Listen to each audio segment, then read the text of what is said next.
Today, if you can handle it, I'm gonna take you through hours of national park trips that went completely off the rails. And the first one is brand new to the channel, and you better buckle up because it's a long one. Every once in a while, something happens inside of a national park that just refuses to make sense. A trip that should have been normal and even forgettable turns into the kind of story that keeps you awake at night, replaying every decision and every wrong turn, wondering how close you've come to the edge without realizing it. And so before we get into it, make sure you're subscribed. Do it right now. We're trying to hit 1 million subscribers. Thank you very much. And settle in, because this first national park story is brand new.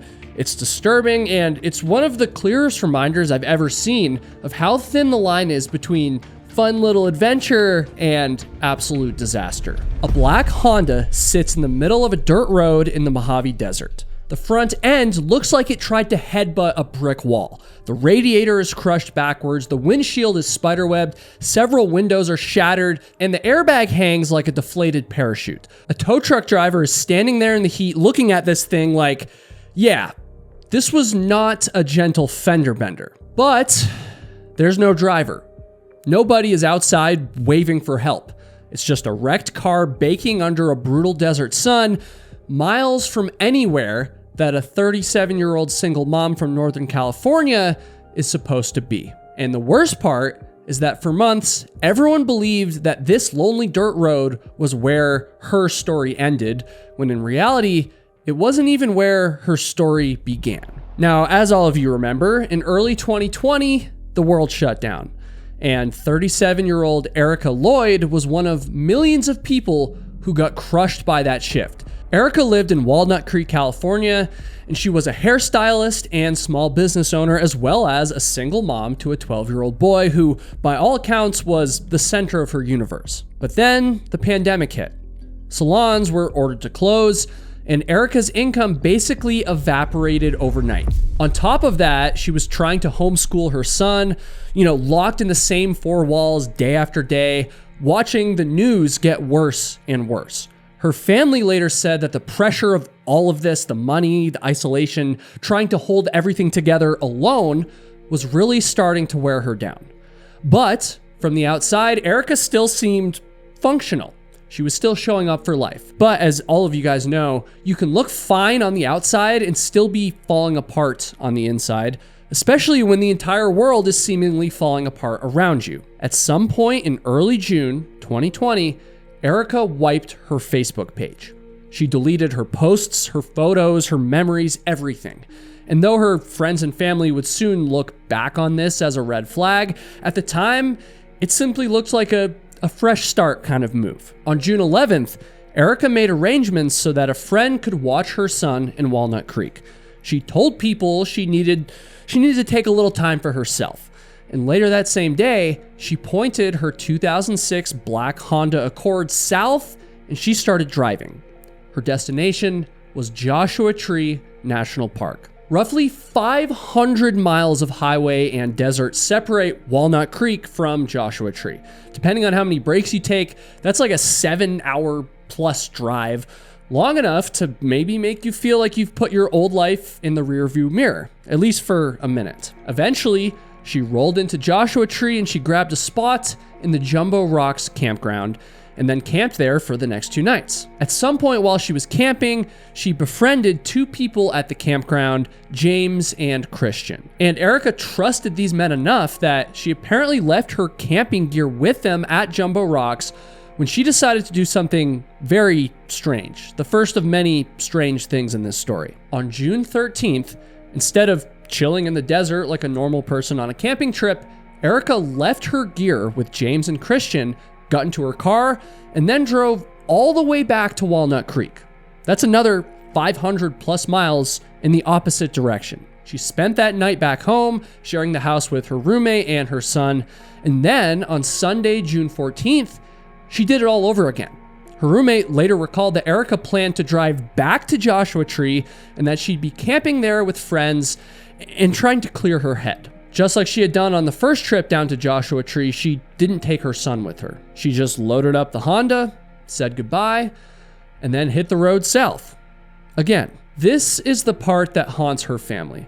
Erika clearly loved her son, and they fully believed that she would be coming back for him. And I say that because I want to be clear, this chaotic road trip wasn't presented as Erika running away forever. It was simply a mom needs a break so she can keep going kind of thing. At some point in mid-June, Erika's mother, Ruth, spoke with Erika on the phone. Erika sounded like she was driving in the moment. She was talking fast, and she was kind of hard to follow. Folks, this would be the last conversation that Erika's family would ever have with her. After it, the calls stopped going through, and out in the desert, Erika's trip took a turn that nobody could have imagined. On Monday, June 15th, park rangers at Joshua Tree came across an abandoned black Honda Accord in a parking area near Indian Cove, which is a different part of the park where Erika had been camping. This car looked rough.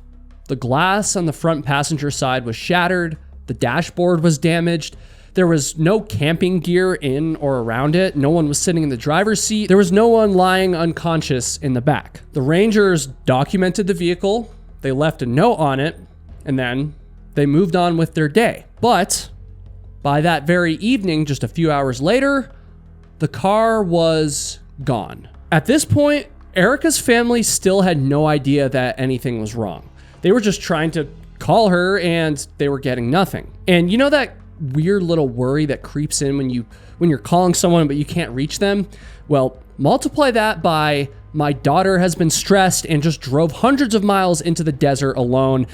And that's where Ruth and the rest of Erika's family were sitting. But on June 16th, Erika's car showed up again, and this time on camera.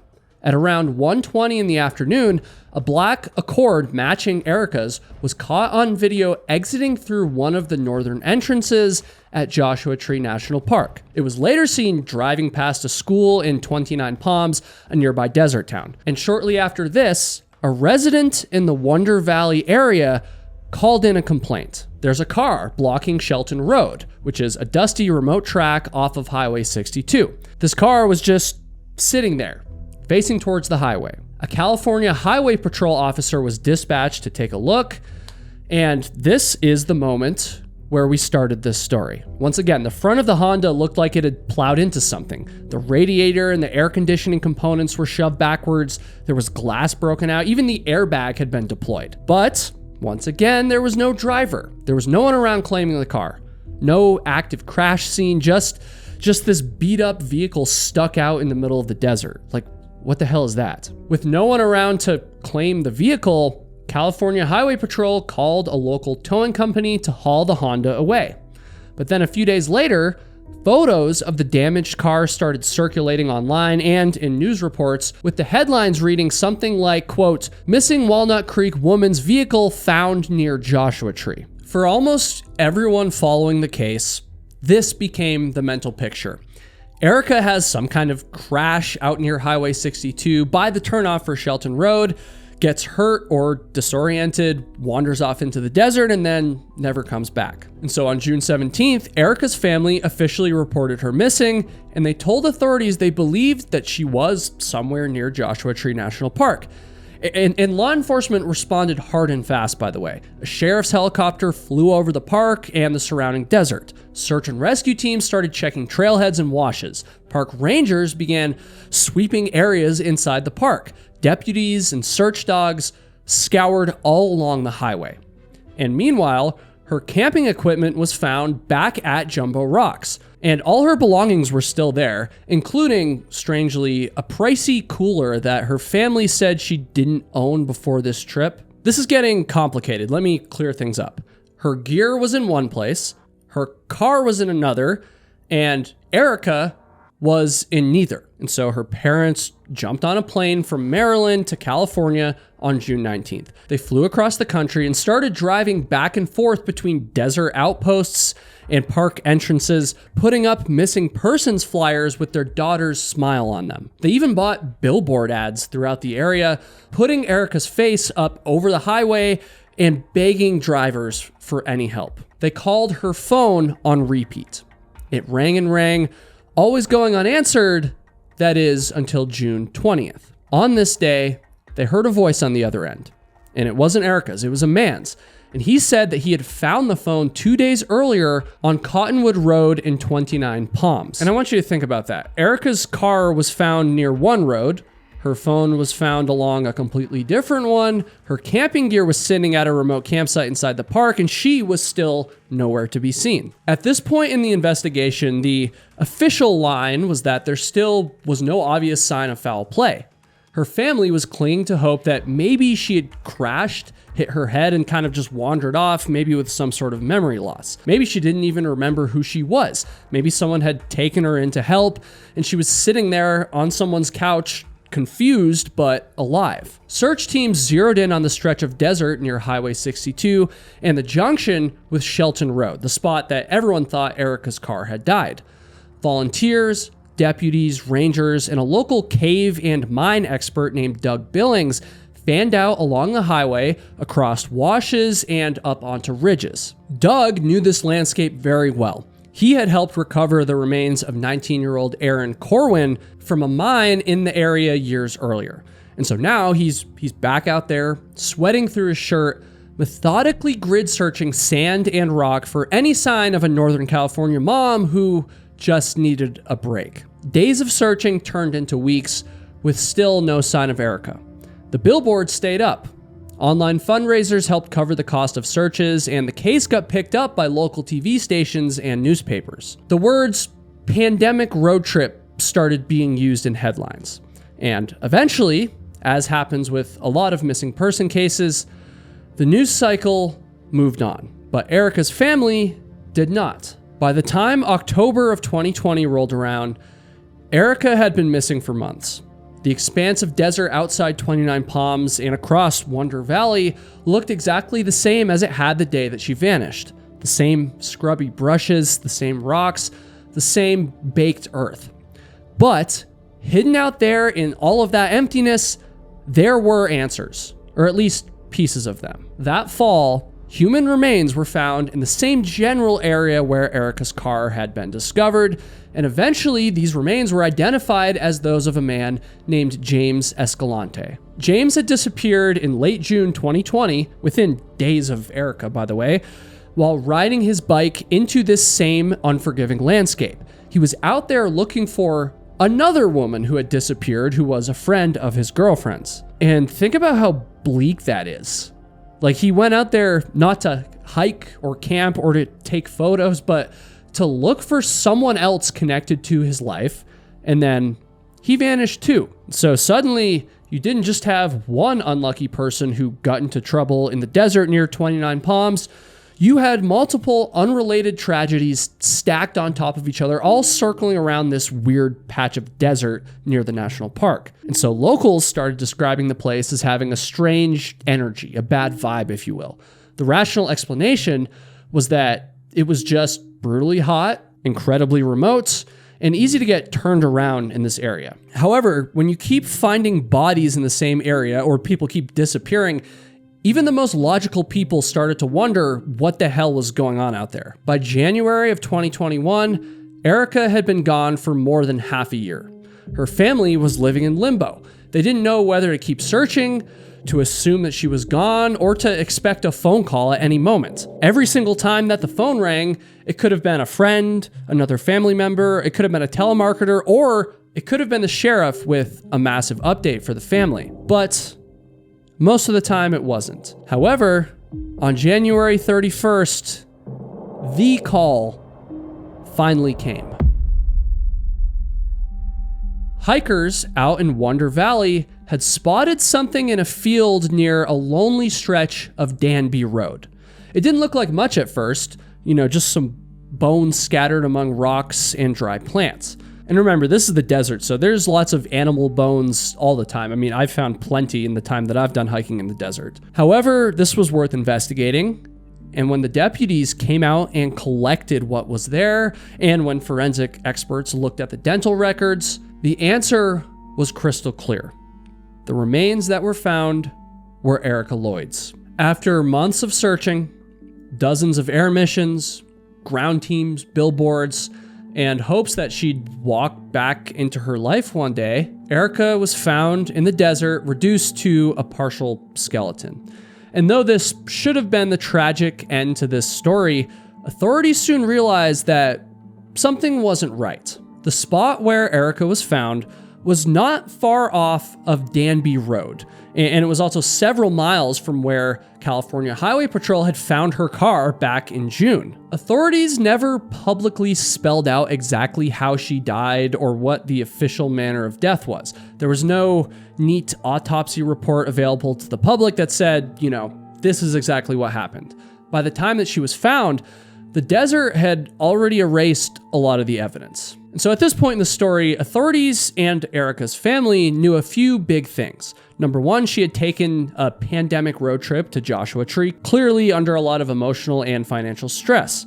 Number two, her car had been damaged badly enough to deploy the airbag and crush the front of the vehicle. And number three, she had somehow ended up on foot in the desert and died out there. And I guess number four, she had lain there for months while people searched in the wrong places. And it's that last piece, the wrong places, that brings us to an incredibly frustrating twist in this story. After Erika's remains were found, investigators started going back over the timeline and the geography.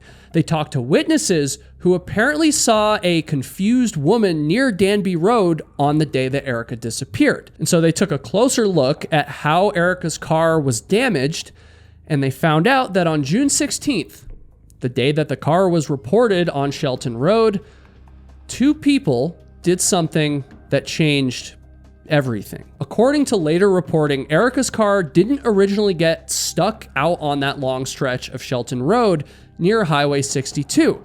It first collided with a sand berm closer to the intersection of Shelton and a smaller road called 2 Mile. That initial impact was what likely destroyed the radiator and the air conditioning components. It's what set off the airbag and shattered the glass. It was probably where Erika actually stepped out of her car for the last time. And just to be clear once again, where this happened was not where her car was found. The crash site, not the later tow location, was very close to where her remains were eventually discovered. At around 4:50 p.m. on June 16th, a witness saw a woman who looked like Erika wandering around in that same general area, appearing disoriented in the heat. And about 2 hours later, around 6:30 p.m., we'll say, two people came across her wrecked car, which was still lodged in the berm. Their names were David Crow and Tila Campbell. They looked around and they didn't see Erika nearby or anyone, and so they decided the car had simply been left behind. And instead of calling it in right away and reporting it, they just decided to try and take it. Using a pickup and some kind of tow rig, maybe a winch, maybe just a chain, they yanked the Honda free from the sand. Then Campbell apparently tried to drive it south along Shelton Road towards Highway 62. The Honda, which was already badly damaged and overheating, didn't make it very far before it just gave up. And when it did, they left it blocking the dirt road in the exact spot where California Highway Patrol would later find it and have it towed. And so, from everyone else's perspective, from that point on, the scene of whatever happened to Erika was the spot where the car was blocking the road. News reports said that her car was discovered along Route 62 near Shelton Road. Search maps were drawn around that point. Helicopters flew grid patterns that radiated out from there. Ground teams fanned out from the wrong anchor, essentially. Only after Erika's remains were recovered and after more investigation did authorities come to realize that the car had been moved from its original crash site. Crow and Campbell were identified and arrested on vehicle theft and some unrelated firearms charges. Both of them had prior records for various crimes, and one of them reportedly cooperated with law enforcement and explained what they did that day, explained that they moved the car. And let me be crystal clear. The sheriff's department never said that, these two people killed Erika. That's not what the evidence showed. But their decision to treat a wrecked car sitting out on a lonely stretch of desert road as a free salvage opportunity instead of a potential emergency that needed to be reported, well, that had consequences. Doug Billings, the search expert who'd been out there in the heat looking for Erika, later said that if the original crash location had been known and used as the starting point for the search, things might have played out very differently. At the very least, he believed that Erika's tracks would have been easier to follow, and search teams probably would have found her much sooner. Maybe even while she was still alive. But Doug was careful in his wording. He didn't say that, she definitely would have survived, because nobody knows how badly she was injured, how dehydrated she was, or how long she lived after leaving the car. But Doug did say that moving the Honda hampered the search in a huge way, in that the months of agony that Erika's family went through partially traced back to that one selfish act. And that's the twist this whole story has been building towards. The car, the one thing everyone thought they understood about this otherwise baffling case, the thing that every map and every news story and every search grid was built around, well, it was a lie. The last known point of contact between Erika and civilization had been quietly erased by two strangers with a truck and a chain. But the question still remains, what actually happened to Erika out in the desert? And we can lay out the facts, right? We can draw arrows on a map, but the brutal truth is that this case still lives in a weird gray zone between accident, mental health crisis, or the pure indifference of the desert. One theory is that Erika was in a very dark place mentally. The pandemic had wrecked her finances, isolated her from her friends, forced her into a pressure cooker of homeschooling and financial fear in a world that she felt like it was just falling apart, right? I think we kind of all felt this way at the time. She deleted her social media, drove almost 1,700 miles in a frantic loop between home and the desert, and ultimately ended up wandering off alone into a sea of rock and heat. Another theory zoomed in on the crash itself. The damage to the car was consistent with a head-on hit to a large object like that sand berm. The airbag went off. Her mom talked about the possibility that Erika took that hit to the face, got out of the car concussed, possibly bleeding, definitely panicking, and stumbled away dazed. If you've ever had a concussion, then you probably know how weird and disorienting the world feels after, right? And now you add in extreme heat, thirst, and no clear idea of where the hell you are. And of course, there was the ever-present question that comes up in any unsolved disappearance. Is it possible that someone else could have harmed Erika? From my understanding, there really wasn't any public evidence to support a clear foul play narrative here. By the time that Erika's remains were found, there unfortunately wasn't enough left to definitively say that she'd been attacked or vice versa. If something did happen along those lines, the desert had covered the tracks a long time ago. The most likely scenario, and I'm stressing likely here, not proven, was a horrible combination of all of the above. A woman under immense emotional strain took a solo road trip into one of the harshest environments in California. Something happened with her. She crashed into the berm, the airbag hit her, she left the vehicle, disoriented and all alone. And then in those next hours, two strangers moved the one object that would have told searchers exactly where to start looking. Erika walked farther into the desert, and out there, with the sun dropping and no water, the margin for error was zero. What we do know for sure is that she didn't get the chance to come home and tuck her son into bed ever again. Her parents never got another phone call where she sounded maybe a little rushed, but alive. Whatever final moments she had, they likely happened in silence. Erika Lloyd was a daughter, a friend, and the mom of a 12-year-old boy who still has to live with the fact that his mother went on a road trip to clear her head and then never came back. The desert around Joshua Tree and 29 Palms still looks the same today. The sand doesn't care that it's held the remains of hikers, cyclists, and a California mom who just needed a break. But somewhere under all of that, there was a line in the story where things could have gone differently. Maybe if the pandemic hadn't hit as hard. Maybe if someone had noticed how bad Erika was hurting sooner. Maybe if her car had been left where it actually crashed. We'll never know which of those maybes mattered most. We just know that the map everyone followed for months was wrong. And in a place like this, with the heat like this, Sometimes being off by just a couple of miles is all it takes to lose someone forever. May Erika rest in peace, and please show her some love in the comments. And now, let's get into our next story. I've told a lot of wilderness stories on this channel. Some of them tragic, some of them bizarre, some of them just plain stupid, to be honest. But this one just hits differently. In 1975, a 19-year-old boy named Charles McCullough walked into the snow-covered backcountry of Crater Lake National Park and then just disappeared without a trace. And what happened next was so bizarre, so disturbing, that it left even experienced park rangers completely speechless, and the boy's own father literally writing page after page of unhinged letters to the FBI. The disappearance of Charles McCullough isn't just unsettling, it feels wrong. Like, I don't know, something about it just doesn't belong in the real world, let alone in a beautiful national park like Crater Lake. And at the end of the video, when you learn what they ended up uncovering, you're gonna understand why this case still haunts the National Park Service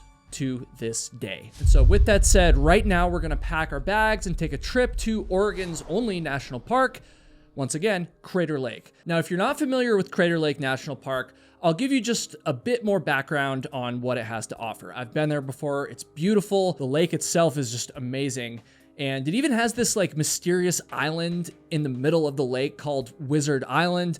Oh, and it also has this 30-foot log that's been bobbing perfectly upright back and forth around the lake for over 100 years. Like, you can fact check me on that. I promise you that's true.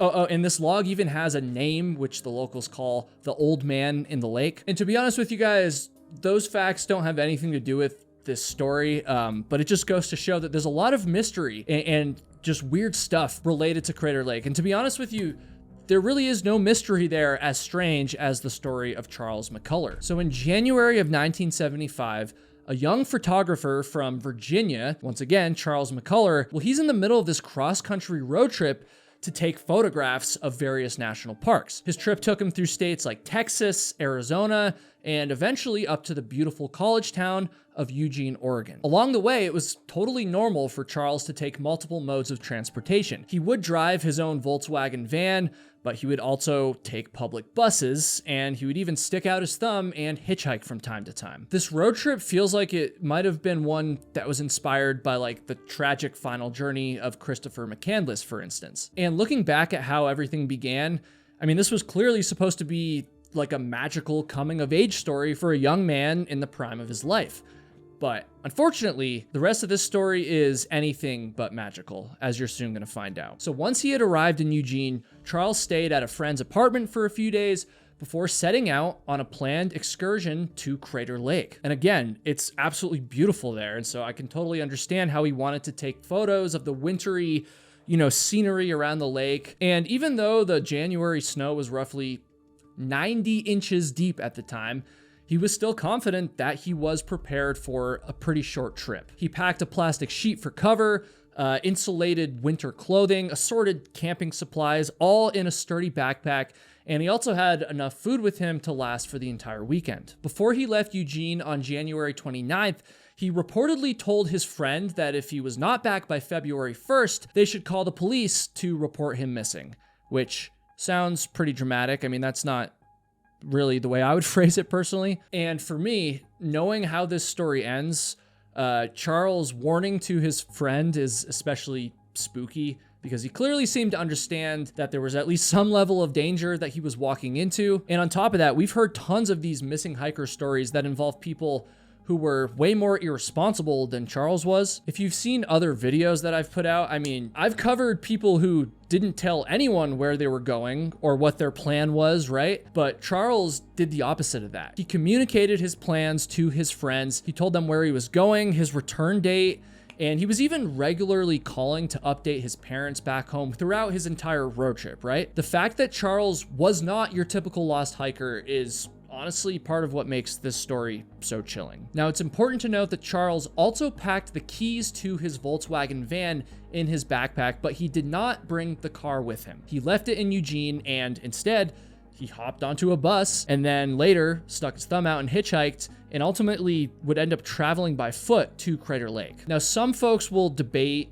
how, safe the hitchhiking element of his plan really was, but honestly, that's kind of futile because you have to remember that this was the 1970s in America, and it honestly wasn't that unusual to just kind of hitchhike or float freely from place to place like this. Whether it was safe or not, Charles was a young man looking for adventure, and so on January 29th, he took a Greyhound bus from Eugene, Oregon, all the way to Roseburg. Now, I want you to pay very close attention to the timeline here. It's a little kind of all over the place. I'll do my best. We don't know for sure when Charles arrived in Roseburg, but it's been estimated that it was probably around maybe 3:50 in the afternoon, something like that. And the question of Charles's arrival time in Roseburg is actually the first of many frustrating breakdowns when it comes to the documents and chain of evidence that could have seriously changed the result of this case. But regardless, from Roseburg, Charles's friend confirmed that he planned to hitchhike the rest of the way into the park,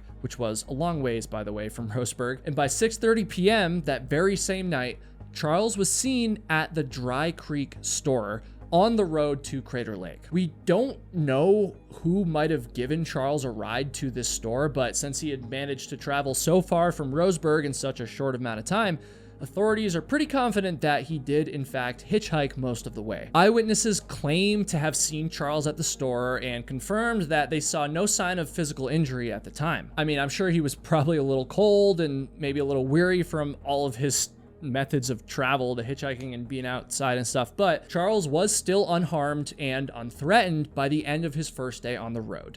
And the same was true early the next morning on January 30th. It's assumed that Charles camped overnight somewhere near the Dry Creek store because we do know that he was able to hitch another ride with a logging truck driver this time that he met at that store. And so from there, the truck driver took Charles east towards Crater Lake. Now, I've hitchhiked a little bit in my days, almost exclusively when I was backpacking or thru hiking, but I wouldn't call myself a pro.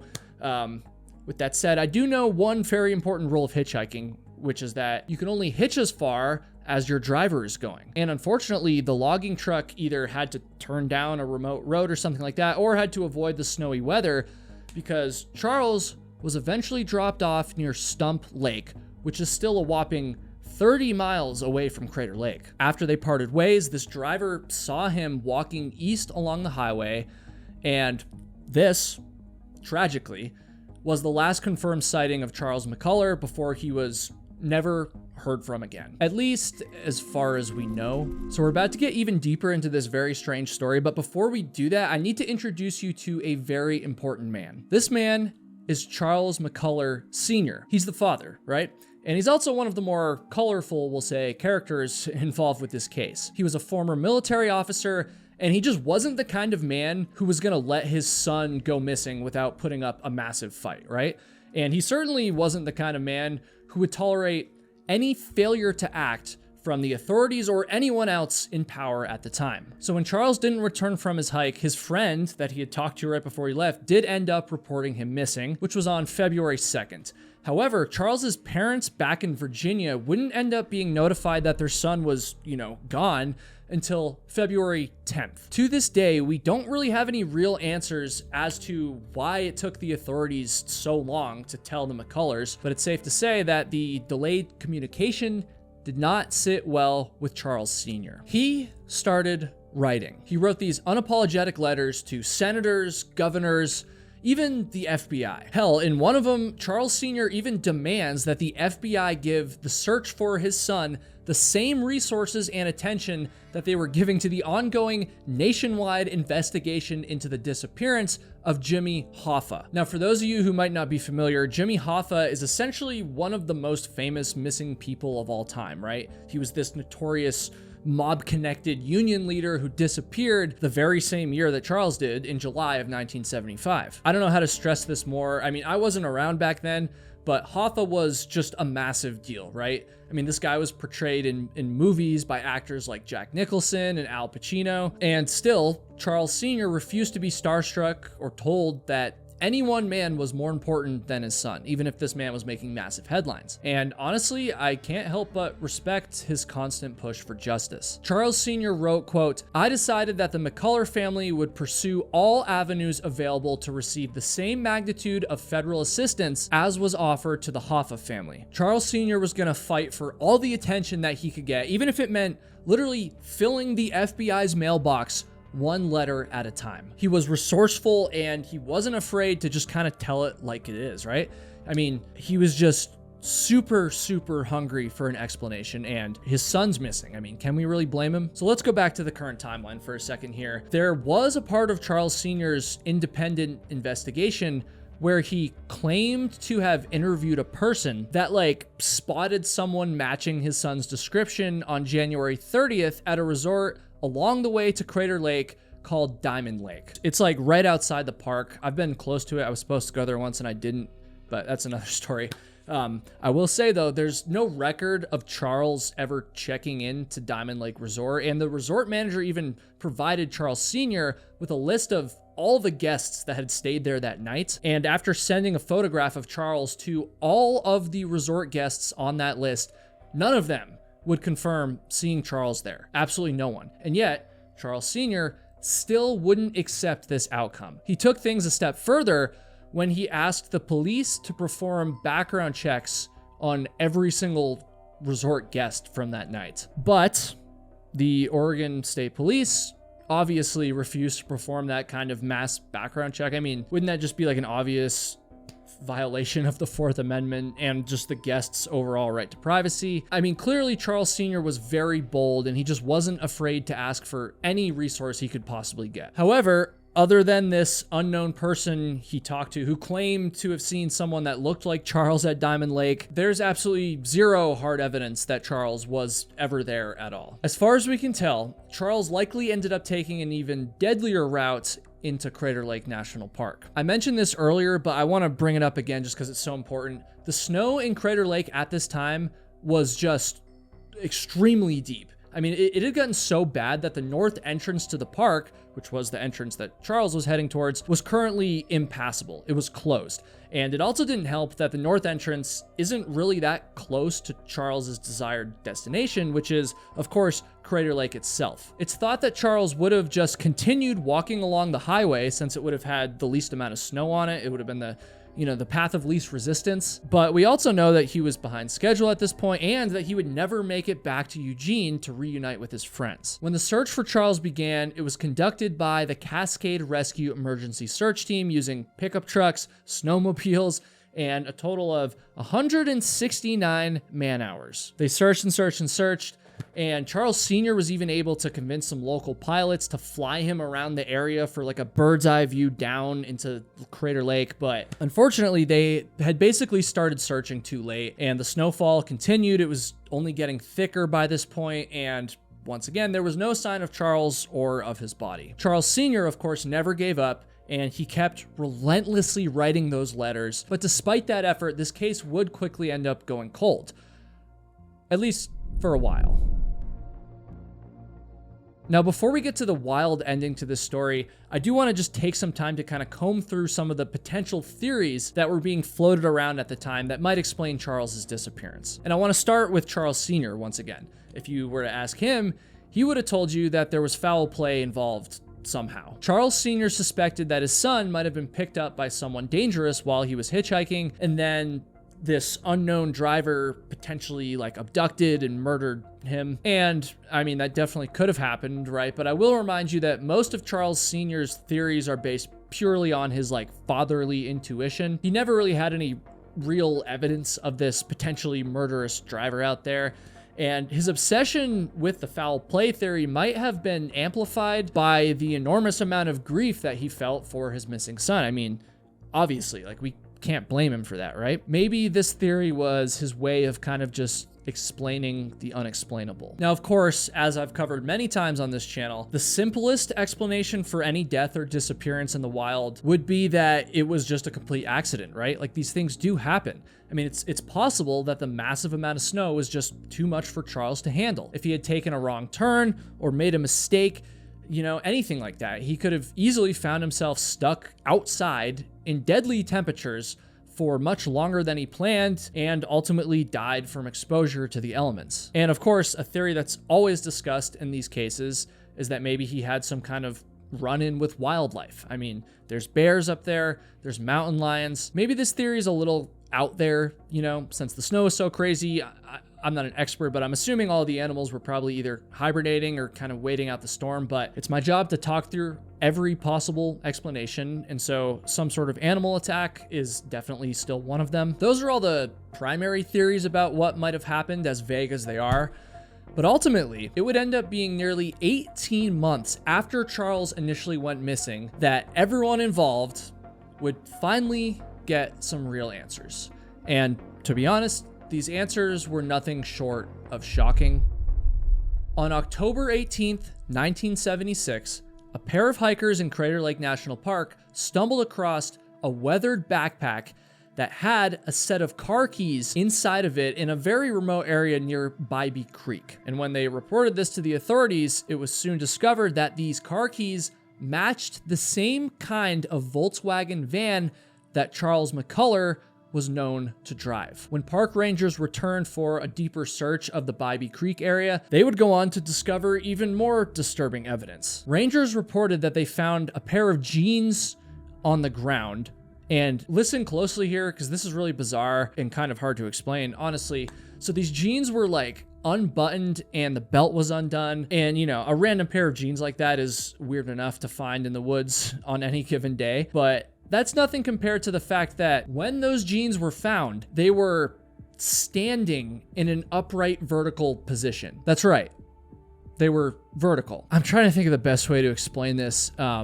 From what I've read, it's likely that these jeans had like stiffened over time to the point where the pants were able to just kind of like hold their shape and stand upright on their own. Does that make sense? This crude photo is like the best way I can explain it, though it still doesn't look quite right. There did happen to be a nearby log where it looked like the owner of the pants had been possibly sitting down at one point, but from everything I've seen, these pants were just standing up straight all by themselves. This next part wasn't easy for me to confirm, so I don't know, a little shaky, but apparently multiple news reports quoted park ranger Marion Jack saying that the view of these vertical pants made him feel as if a human had, quote, melted into the ground.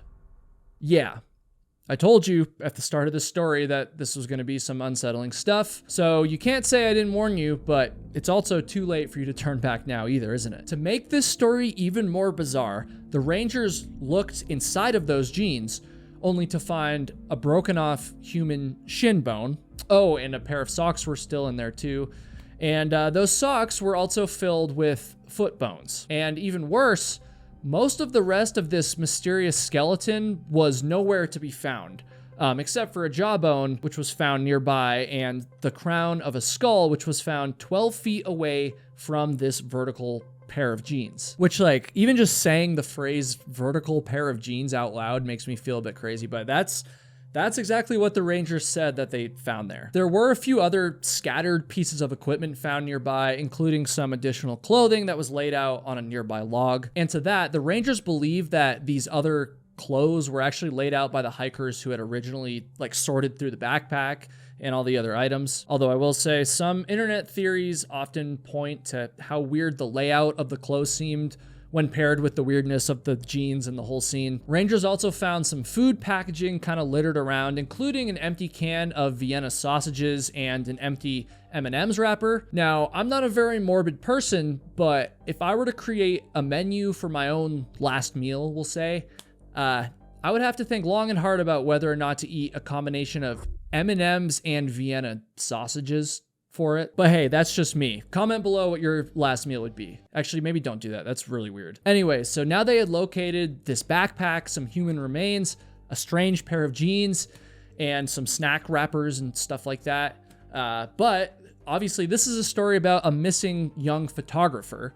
And strangely enough, no one reported finding a camera, which kind of left the authorities to wonder, was this actually Charles McCullough, or could this gruesome scene have belonged to a completely different missing hiker? Well, that question would get answered pretty quickly. Obviously, they found all these bones, and so it was time for science to tell us who this mystery skeleton really was. And after looking at all of the evidence, the Volkswagen car keys, the location of the remains, and ultimately the dental records from the jawbone, authorities were able to confirm that those hikers in October were, in fact, unlucky enough to stumble across the final resting place of Charles McCullough. The skull they found didn't show any sign of damage or foul play, and so the official cause of death was ruled as natural causes. The theory put forward by park rangers is that Charles McCullough would have traveled further along the highway and decided to enter the park through an unofficial entrance that ended up being the closest that he could possibly get to the lake. And he then became lost in the snow near Bybee Creek and may have even been trying to cross it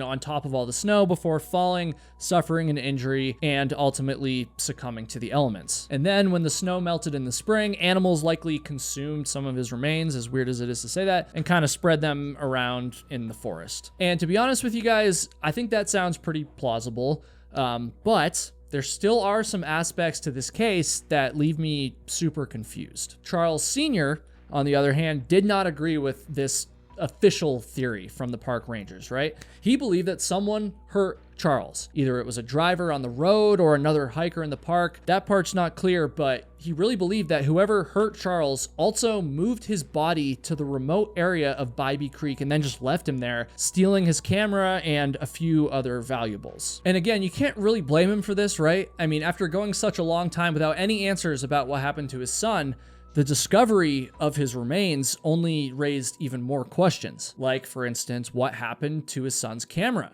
I mean, photography was the whole reason that Charles was in the park in the first place, but his nice camera was nowhere to be found at the scene of his death. And as far as I'm aware, to this day, no one has ever reported finding this camera or any camera gear, anything camera related in the area. Another question is, how could Charles have ended up at Bybee Creek? I mean, Bybee Creek is nearly 12 miles from the entrance of the park, and Charles Sr. was told by park rangers at the time of the disappearance that no one could have traveled more than a mile or two into the park through 90 inches of snow without using snowshoes or skis, neither of which Charles had. And of course, probably the strangest question is, why were Charles's pants undone and left in such a unnerving, weird position like that? And while I can't answer for why the pants were vertical, I can possibly answer to why they were kind of ditched like that. I'm sure a lot of you know this, but when a person is experiencing hypothermia, they're known to go through something called paradoxical undressing, which is exactly what it sounds like. It's when someone gets so cold that their body starts to get confused and actually starts to make them feel too hot. This sensation leads many victims of hypothermia to actually take their clothing off, which obviously only exposes them to the elements even more. Most people who end up reading about Charles McCullough's story tend to agree that he could have been experiencing hypothermia, and that would explain at least some of the strangeness surrounding his pants, but definitely not all of it. I don't know, guys. I'm gonna leave this one up to you. I really don't know how to feel about it. What do you guys think of Charles Sr.'s theories? Do you think that Charles McCullough could have been murdered or, been a victim of foul play?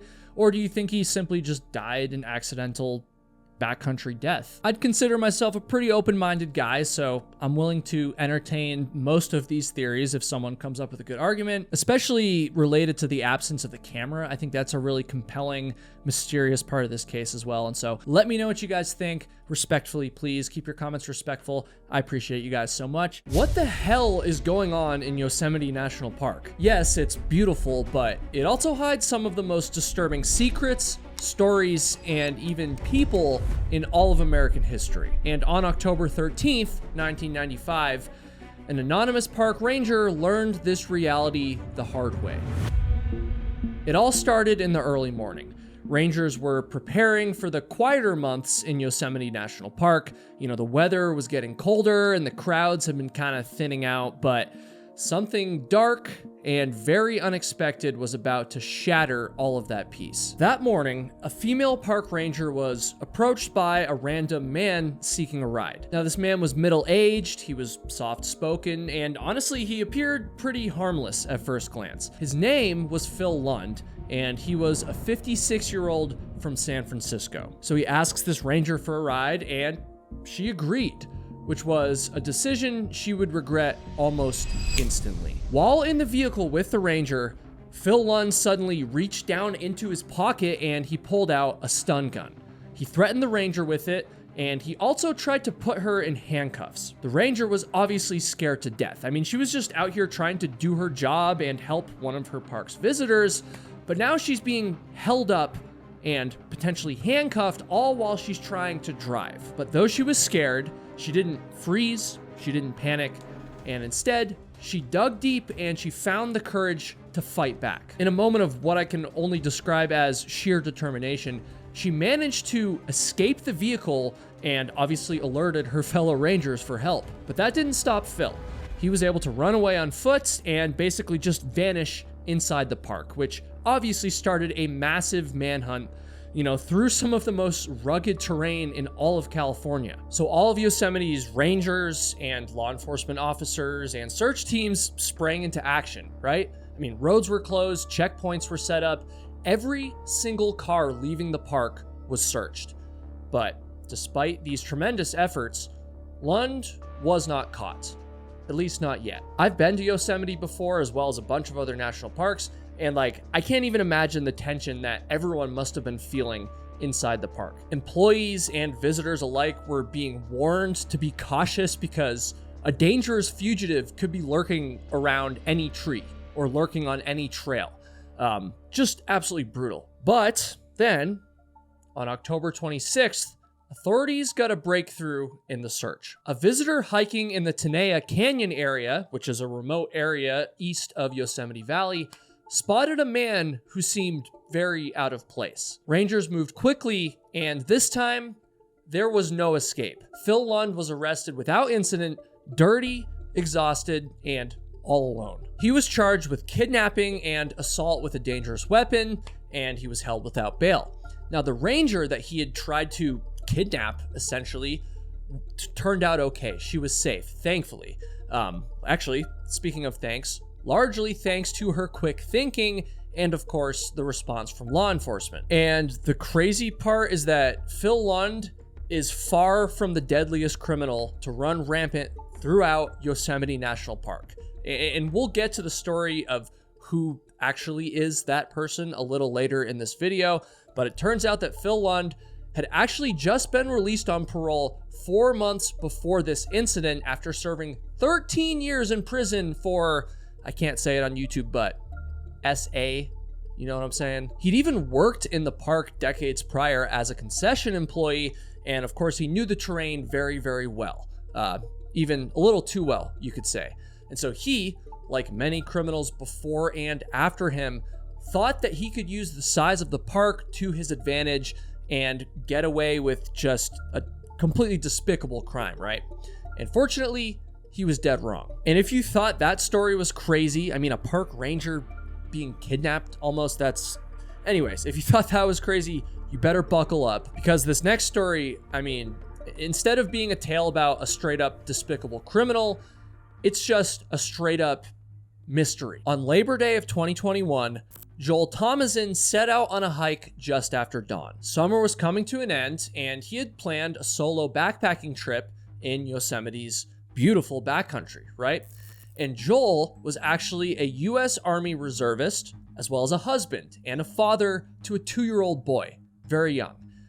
He was strong, quiet, and committed to his family, and so this hike was very important to him. It was going to be like a well-earned, peaceful escape from his daily life. He planned to hike from a location called Hetch Hetchy to Lake Eleanor and then to hike back. He even planned on fishing in the lake.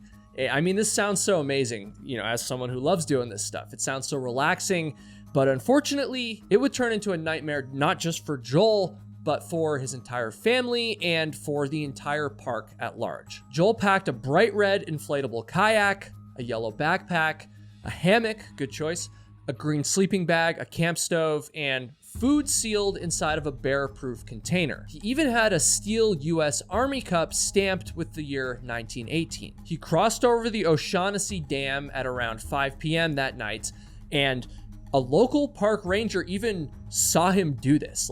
The ranger watched him hike over the dam and then hike on into the nearby forest. Over the next 3 days, Joel's family figured that he was out there having the time of his life, right? I mean, surely he was fishing, hiking, kayaking, and just getting away from the hustle and bustle of his daily life. But by the time that he was supposed to return home on September 9th, he was nowhere to be found. His wife understandably started to worry, and very quickly this worry turned into full-blown panic. Soon enough, search teams mobilized and they started to comb the area for clues.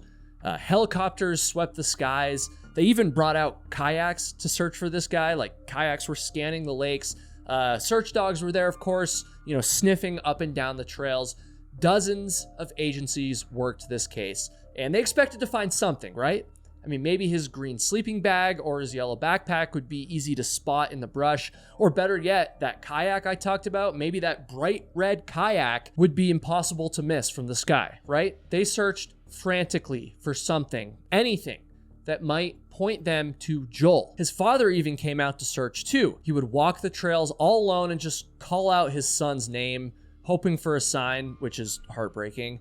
But of course, he was also fearing what he might find, which is equally as heartbreaking. And after all of the work that all the different agencies and Joel's family put in, they still never found any traces, no leads. And disturbingly, that's exactly where the search for Joel stands to this day, because he basically walked into Yosemite National Park and never came out. The secret of Joel's fate still lies within Yosemite National Park's borders, and the rangers who searched every inch of those woods know that it's far from the only secret that this park keeps. In fact, just a year earlier, those very same rangers were facing another secret, one that's even harder to explain.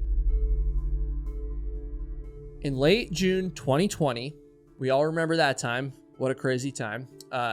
Sandra Johnson Hughes, who was a 54-year-old former wilderness ranger trainee, an educator, and a solo hiker, traveled from Hawaii to California in search of solitude among the trees and open sky. Sandra's friends described her as resilient, prepared, and deeply comfortable in nature, which made what happened next all the more unsettling, we'll say. So she set up camp near Johnson Meadows, which is a remote area in Sierra National Forest just south of Yosemite's southern boundary. On June 26th, she sent a message to a friend confirming that she was camping and that she was doing fine. But a few days later, hikers stumbled across her campsite, and what they found didn't really look quite right. Tents and belongings were kind of scattered randomly. Food and dishes looked like they'd been kind of just like thrown around. It looked like someone had just like up and left in a hurry. Hell, I'm even picturing that scene in Tarzan where all the gorillas trash the campsite and start playing around with the typewriters and other human stuff. But obviously my theory doesn't check out because there are no gorillas in Yosemite National Park, or at least that's what they say. No, I'm kidding. Anyways, it was clear that something went terribly wrong in Sandra's campsite. She wasn't the type of person to leave in a hurry or leave a mess like this. And then another horrifying discovery was made just about 5 miles away. Someone had spotted a silver shimmer of light down in a nearby ravine. And as it turns out, this was Sandra's car. Fearing the absolute worst and dreading what they might discover behind the wheel of the car, I think you know where I'm going with this, rangers peeked their heads inside. And when they did this, they were completely shocked. But they weren't shocked by what they found, they were shocked by what they didn't find. I mean, they were pretty much convinced that Sandra was gonna be inside the car and that she was probably gonna be deceased, right? But that's not what happened. She was not in the car. In fact, she wasn't anywhere near the car either. She was nowhere to be found. It looked as if she had just crashed her car and then walked away into the wilderness, which is pretty crazy, sure, but it actually gets even crazier because over that very same weekend, multiple witnesses reported encountering a strange woman in the woods. They said that she was walking barefoot along these remote forest roads and that she had a bruise on one side of her face. Her clothes were dirty and she was just acting bizarre, right?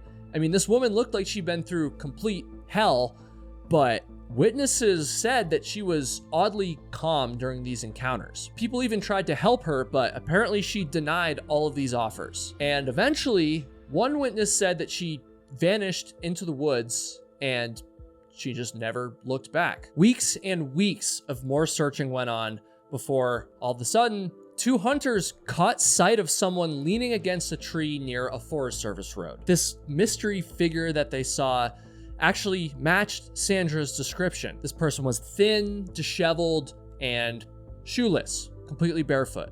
She didn't speak, she didn't call for help, and before the hunters could circle back and figure out what the hell was going on, this mysterious person vanished. And obviously, right after this, a new search was launched in that exact area.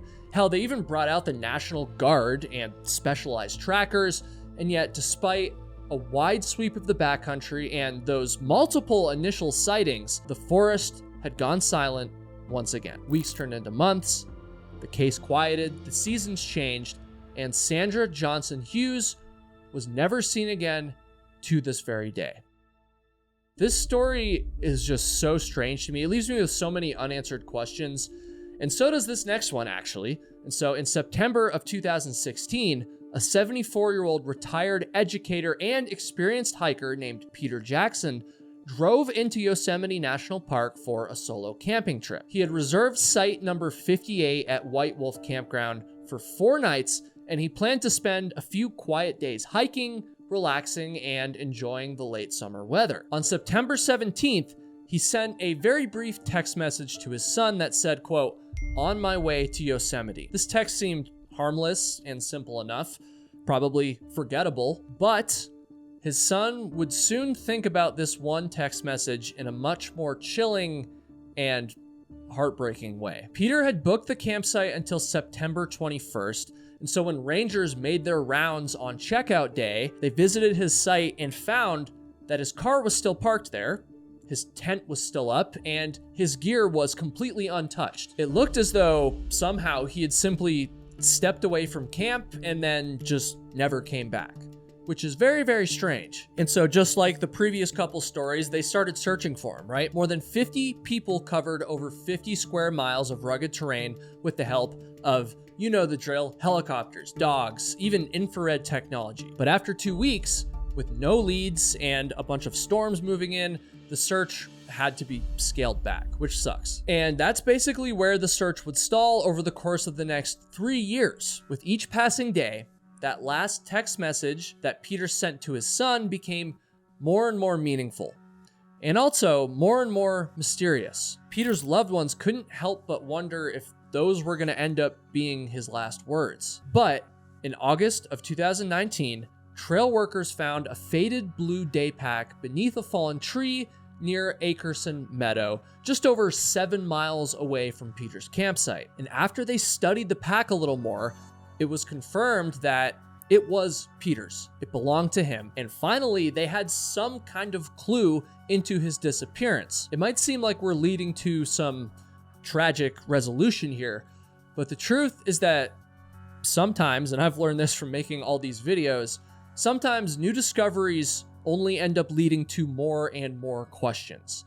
And despite a renewed energy in the search after finding this backpack, there has been no other trace of Peter Jackson that's ever been found. Nobody ever saw him again, and yes, that text message, in all likelihood, would end up being his final words. Now, national parks in general, especially massively popular ones like Yosemite, can sometimes feel like a giant playground, right? I mean, we feel safe and secure. There are rangers around, people everywhere. Hell, there's even some like attractions there, kind of. I mean, in some ways it can almost feel like Disneyland for outdoor adventurers. And this is a side note, but if Yosemite served churros, Mickey Mouse waffles, and a chance to meet Goofy, I mean, I'd move there in a heartbeat, right? You would too. Don't lie to me. You would too. Should we cut it? We'll see. And so it might not be the happiest place on earth, but ultimately it's this exact type of comfort and security that can lull any Yosemite visitor into this false sense of confidence and give us the illusion of safety while we're actually way out in the middle of an untamed wilderness. Case in point, the story of Stacy Arris. I actually made a full video on her story a while back, but it's so significant and baffling that I kind of just have to tell it again, although a little bit differently this time. So in the summer of 1981, 14-year-old Stacey Harris joined her father on a 10-day horseback trip deep in the Yosemite backcountry. Their group rode through miles of rugged terrain before stopping at Sunrise High Sierra Camp, which was this isolated campsite nearly 9,400 feet above sea level. Not long after arriving to camp, Stacey told the group that she wanted to, stretch her legs and go take some photos of the nearby alpine lakes. A 77-year-old man from the group named Gerald Stewart agreed to go on this short little excursion with her. The trail they were gonna hike was only about 1.5 miles long, and so nothing too dangerous, and they're out there in the backcountry to see the sights and stuff. Nothing out of the ordinary about this whatsoever. While they were in the middle of their hike, Gerald grew tired and he ended up sitting down to rest. And Stacey decided to continue on alone. It's important to note that the landscape around her was quiet and still, and it was also very open. I mean, there was no dense forests to get lost in. There were no cliffs, at least immediately nearby, that she could fall off. And she was only out on her own for a few minutes. But then time passed, and more time, and more time. Gerald even started calling out for Stacey, but he got no answer in response. They went on to search the trail, and they found nothing. And then a full-on search and rescue operation began with, again, helicopters scanning the area, search dogs combing the mountain, and over 100 people scouring every inch of that camp and every inch of the surrounding wilderness. This intense search lasted 9 exhausting days, and on the 9th day, they found the only thing related to Stacey Harris that they would ever find in this case, which was a single lens cap from her camera. You probably know where I'm going with this by now, but Stacey Harris was never seen again. And how the hell could that be, right? Most people, I'll say, that's a generalization, but most people, for lack of a better way to say it, believe that she might have slipped or fallen in the rugged terrain. And over time, this case gained a lot of attention from, missing persons researchers, podcasters, YouTubers, and even like some conspiracy theorists. And yes, I've told you kind of a shortened version of this story, but the truth is that even the full long version doesn't really help make this case any less baffling. I mean, this is one of the most baffling and heartbreaking mysteries in Yosemite National Park history, and honestly, all of national park history. She basically just vanished in broad daylight, and she trusted the adults around her to kind of keep an eye on her, but now her story is just one that absolutely shatters the illusion of safety in national parks for anyone who hears it. And sadly, she is far from the only victim of this specific kind of outdoors overconfidence, we'll call it. Any collection of stories about missing people, murders, and mysteries in Yosemite National Park would be incomplete if I didn't at least mention the most notorious criminal in the history of the park, who of course is Cary Stayner. And if that name sounds familiar to you, well, it should. Back in 1999, a series of brutal murders shook the peaceful image of Yosemite to its core. 4 women were murdered, and their killer turned out to be a quiet, unassuming handyman working at the Cedar Lodge just outside of the park's borders. Stayner used Yosemite's massive wilderness to his advantage, his sick and twisted advantage. He abducted his victims right from their hotel rooms, then hid their bodies deep in the woods where he hoped that no one would ever find them. The first victims, Carol Sund, her teenage daughter Julie, and their friend Silvina Peloso, went missing for over a month before their burned out rental car was eventually discovered with their bodies inside. Then came Joey Armstrong, who was a young park naturalist whose life was cut short in the very same grim pattern. And what makes this story even more eerie and just crazy is Cary Stayner's family background.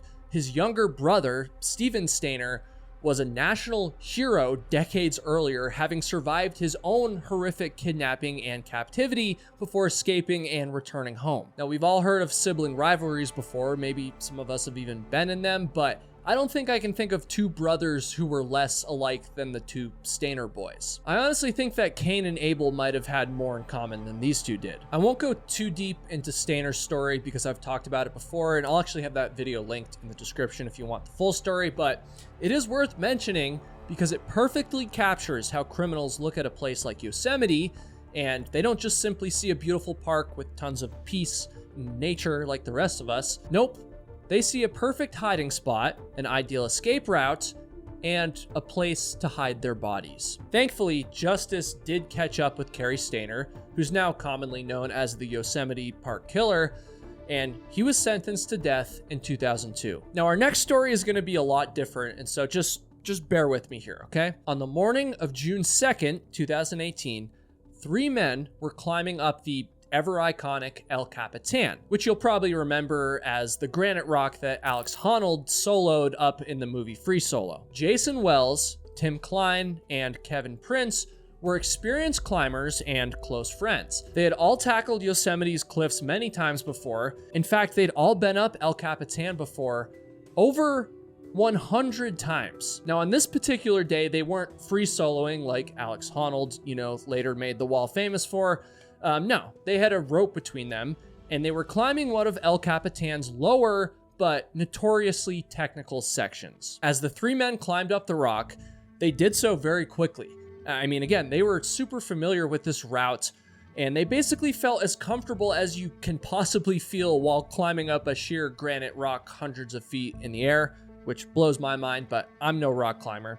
Anyways, to them, this kind of climb was basically as normal as breathing. They eventually managed to pass a group of other climbers, and after that, Tim and Jason were up above Kevin, and the 2 of them climbed out of view of anyone else. It's reported that one of the climbers in the other group even watched Tim and Jason speed up the wall and remarked that, quote, "Jason sure is a superhero." But as we've been talking about here in these last couple stories, sometimes comfort and confidence can be any superhero's kryptonite. While Tim and Jason were out of anyone's view, they were climbing up a 250-foot section that many climbers have since called the simplest part of this particular climb. Again, I'm not a climber, so I can't speak to that. That's just what people say.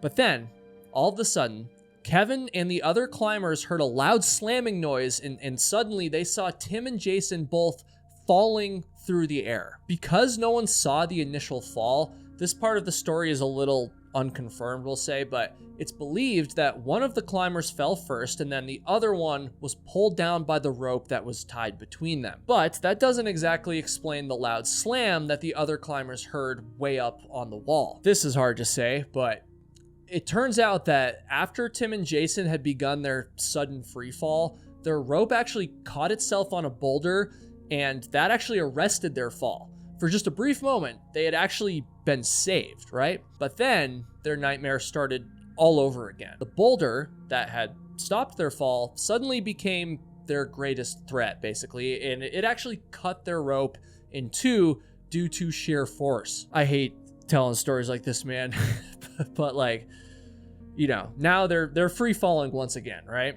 And this time they would continue to fall the rest of the way, approximately 1,000 feet to the base of El Capitan. And of course, right after this happened, Kevin, who was still high up on the wall all by himself now, called 911. And when he finally got through to someone, he found out that the rescue crews down below had actually already found Tim and Jason. And the voice on the other end of the phone told Kevin the heartbreaking news that both of his friends had died. These deaths sent shockwaves through the climbing community.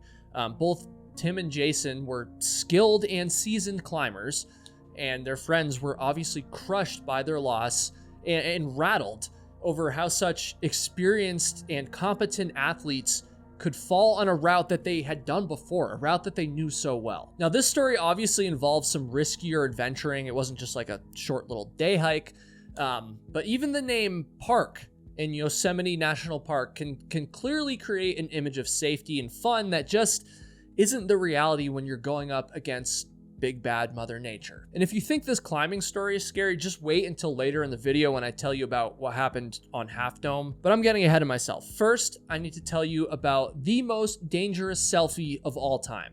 So back on July 19th of 2011, 3 young visitors made a day trip to Yosemite National Park. 22-year-old Hormuz David, 27-year-old Ninos Yakub, and 21-year-old Romina Badal were among a group of friends and family who had hiked the popular Mist Trail to the top of Vernal Falls, which is a towering 317-foot waterfall along the Merced River. Once they were at the top of the waterfall, these 3 hikers made the biggest mistake of their lives. They decided to disobey the most obvious rule of hiking when they decided to go off trail very close to a dangerous waterfall and cliff. Despite other hikers around them yelling and telling them to get back on the trail, the group seemed to be hell-bent on taking a picture much closer to the edge. Now, I probably don't need to say this, but I'm gonna take a small detour in this story to make a public service announcement, we'll say it.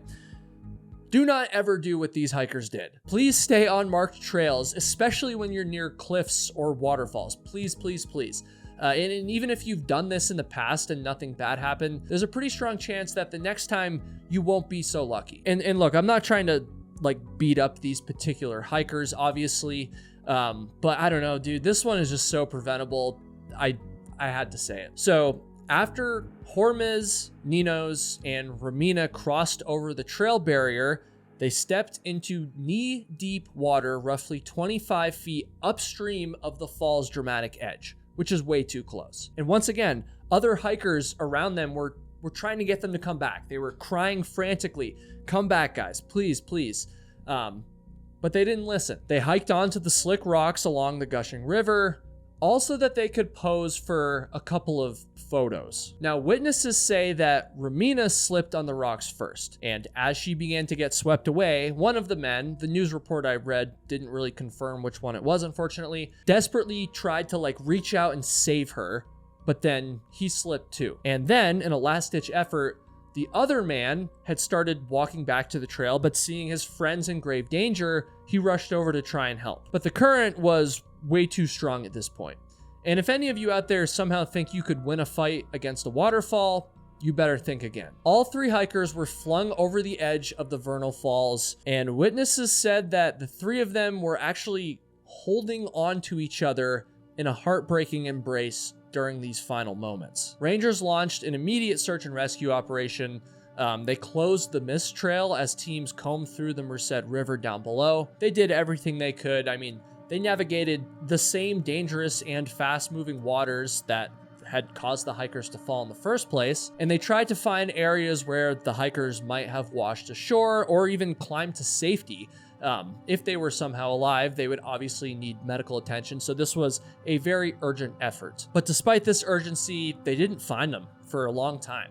Weeks went by before any progress was made, but finally, on August 5th, 2011, the body of Hormuz David was recovered about 240 feet below the base. And then, a while went by, and it wasn't until that winter, on December 3rd, 2011, that Yosemite Rangers located and identified Romina's body in the Merced River approximately 120 yards below the Vernal Falls footbridge, about a half-mile downstream. And then, later that very same day, the final remains of Ninos Yakub was found near the same general area near the footbridge, finally bringing the search for all 3 very young victims to a tragic end. And of course, with that final discovery, that basically closed the chapter of the deadliest selfie in national park history. I feel like I was a little rough on them in this one. I never want to be disrespectful to people who died, and so I apologize. But again, this one was just so preventable. Water and cliffs can be very, very dangerous in the backcountry. And so if you're near either one of those things, or especially if you're near both, please just remember this story. And please be careful. I really hate to see this happen to anyone else. And as if we needed another reminder of the perils of nature, Our next story takes place on top of Yosemite's iconic Half Dome and the ever-popular Half Dome cables. If you don't already know, the cables are a 400-foot span of, you guessed it, cables that cover the last steepest ascent on the iconic and infamous Half Dome hike. They're used to help hikers travel up and down the treacherous granite. I've never done this particular hike, but it looks pretty gnarly from the photos I've seen. I know it's pretty popular too, and these cables obviously help keep people safer. It's a pretty genius man-made invention, but sometimes nature has other ideas. On the morning of July 31st, 2011, which was just a mere 12 days after the tragic accident at Vernal Falls, stormy weather had swept over the Half Dome area. I'm talking lightning, thunder, and heavy rain, all of these things persisting for several hours. And as these conditions developed, the granite slabs along the cables section of the Half Dome hike had become treacherously slick. As you could probably guess, wet rock, metal cables, and again, this is a very popular hike, tons of day hikers, sounds like a pretty clear recipe for disaster. Enter Haley LaFlame, who was a 26-year-old woman who just so happened to be in the wrong place at the wrong time on this particular day. She had been hiking Half Dome with her sister and her 2 friends. They had trudged through the stormy weather all day, but they didn't let the rough conditions or the posted trail warnings discourage them from making it to the top of this, again, iconic Yosemite hike. The group used the cables to make it to the top, and after spending some time enjoying a very gloomy version of the view, they started their descent back down. As they slowly eased their way down the cables, they began to realize just how slick and slippery the granite had become. And experienced hikers and climbers know this, but an underrated part of climbing any mountain is just how tricky and technical it can be to get back down. Like, a lot of people focus on getting up. Like, that's the objective. You want to reach the top.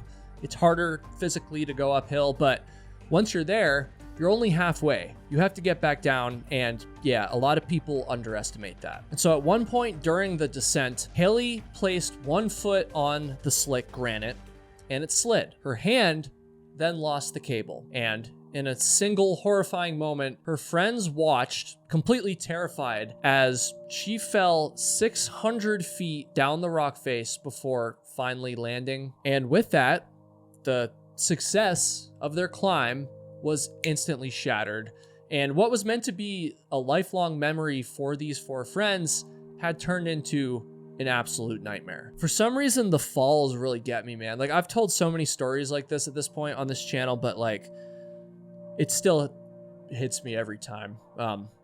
Anyways, park rangers arrived on scene, and they did end up getting to Haley, but by the time they reached her, it was too late, and she was pronounced dead on arrival. And her death marked the 14th fatality in Yosemite National Park that year, which was a very startling surge compared to the typical average of, say, 5 or 6 deaths by late July. It's clear that there is very little margin for error on this trail, even in good weather, but of course in bad. And yeah, I mean, in wet conditions, the granite has virtually no traction, and one single misstep can prove fatal. That's all it takes. And that's exactly what happened in Haley's case. May she rest in peace. And guys, please leave some love for her and the rest of the victims I've talked about today in the comments below. I always appreciate how respectful you guys are with your comments. On a summer day in 1997, 10 French tourists hiked through the world-famous Antelope Canyon, accompanied by an American guide. At first, everything on this hike was going to plan, but halfway in, something very strange happened. 5 of the tourists began to feel this mysterious, unexplainable dread, like deep inside of them. And it wasn't fear of tight spaces, it wasn't nerves, it was something deeper. And so these 5 tourists made the decision to turn around and hike back out of the canyon. And though they didn't know it yet, that single choice would become the best and most important decision of their entire lives. You see, folks, all the way on the other side of the canyon, a hidden threat was brewing in silence. A threat that none of the tourists or their guide ever saw coming. Today, I'm going to be telling you about Antelope Canyon, which is known for being one of the most beautiful places on Earth. And I'm not exaggerating. But with all that said, this is the story of the darkest day in history of this famous canyon. And there's a lot to unpack here, including a pretty wild controversy that adds an entire new dimension to this story. And so be sure to stick around until the end of the video to learn why, even to this day, this story is still incredibly relevant. Especially to one particular person. So Antelope Canyon is located on Navajo Nation land near the town of Page, Arizona. And what makes this place so special are these giant sandstone walls that have been like sculpted by wind and water over millions of years. The hike goes through these small open air passageways that let just enough sunlight in so it's not fully dark. And it's kind of hard to describe this, but I should just show you some pictures. When you put all that stuff together, you get this, and this, and this. I mean, doesn't that just look incredible? I mean, based on those photos, you can see why it's no wonder that a number of like pretty famous movies were actually shot in Antelope Canyon, like Tree of Life or 127 Hours, although the real story didn't actually happen there. But even before all these movies came out, hundreds of thousands of people, hundreds of thousands from all over the world were already coming to Arizona to hike through this insane canyon. And today we're going to focus on a group of people with this very same hope. 10 French tourists had signed up for a tour of Antelope Canyon, and they met their guide at the ticketing station,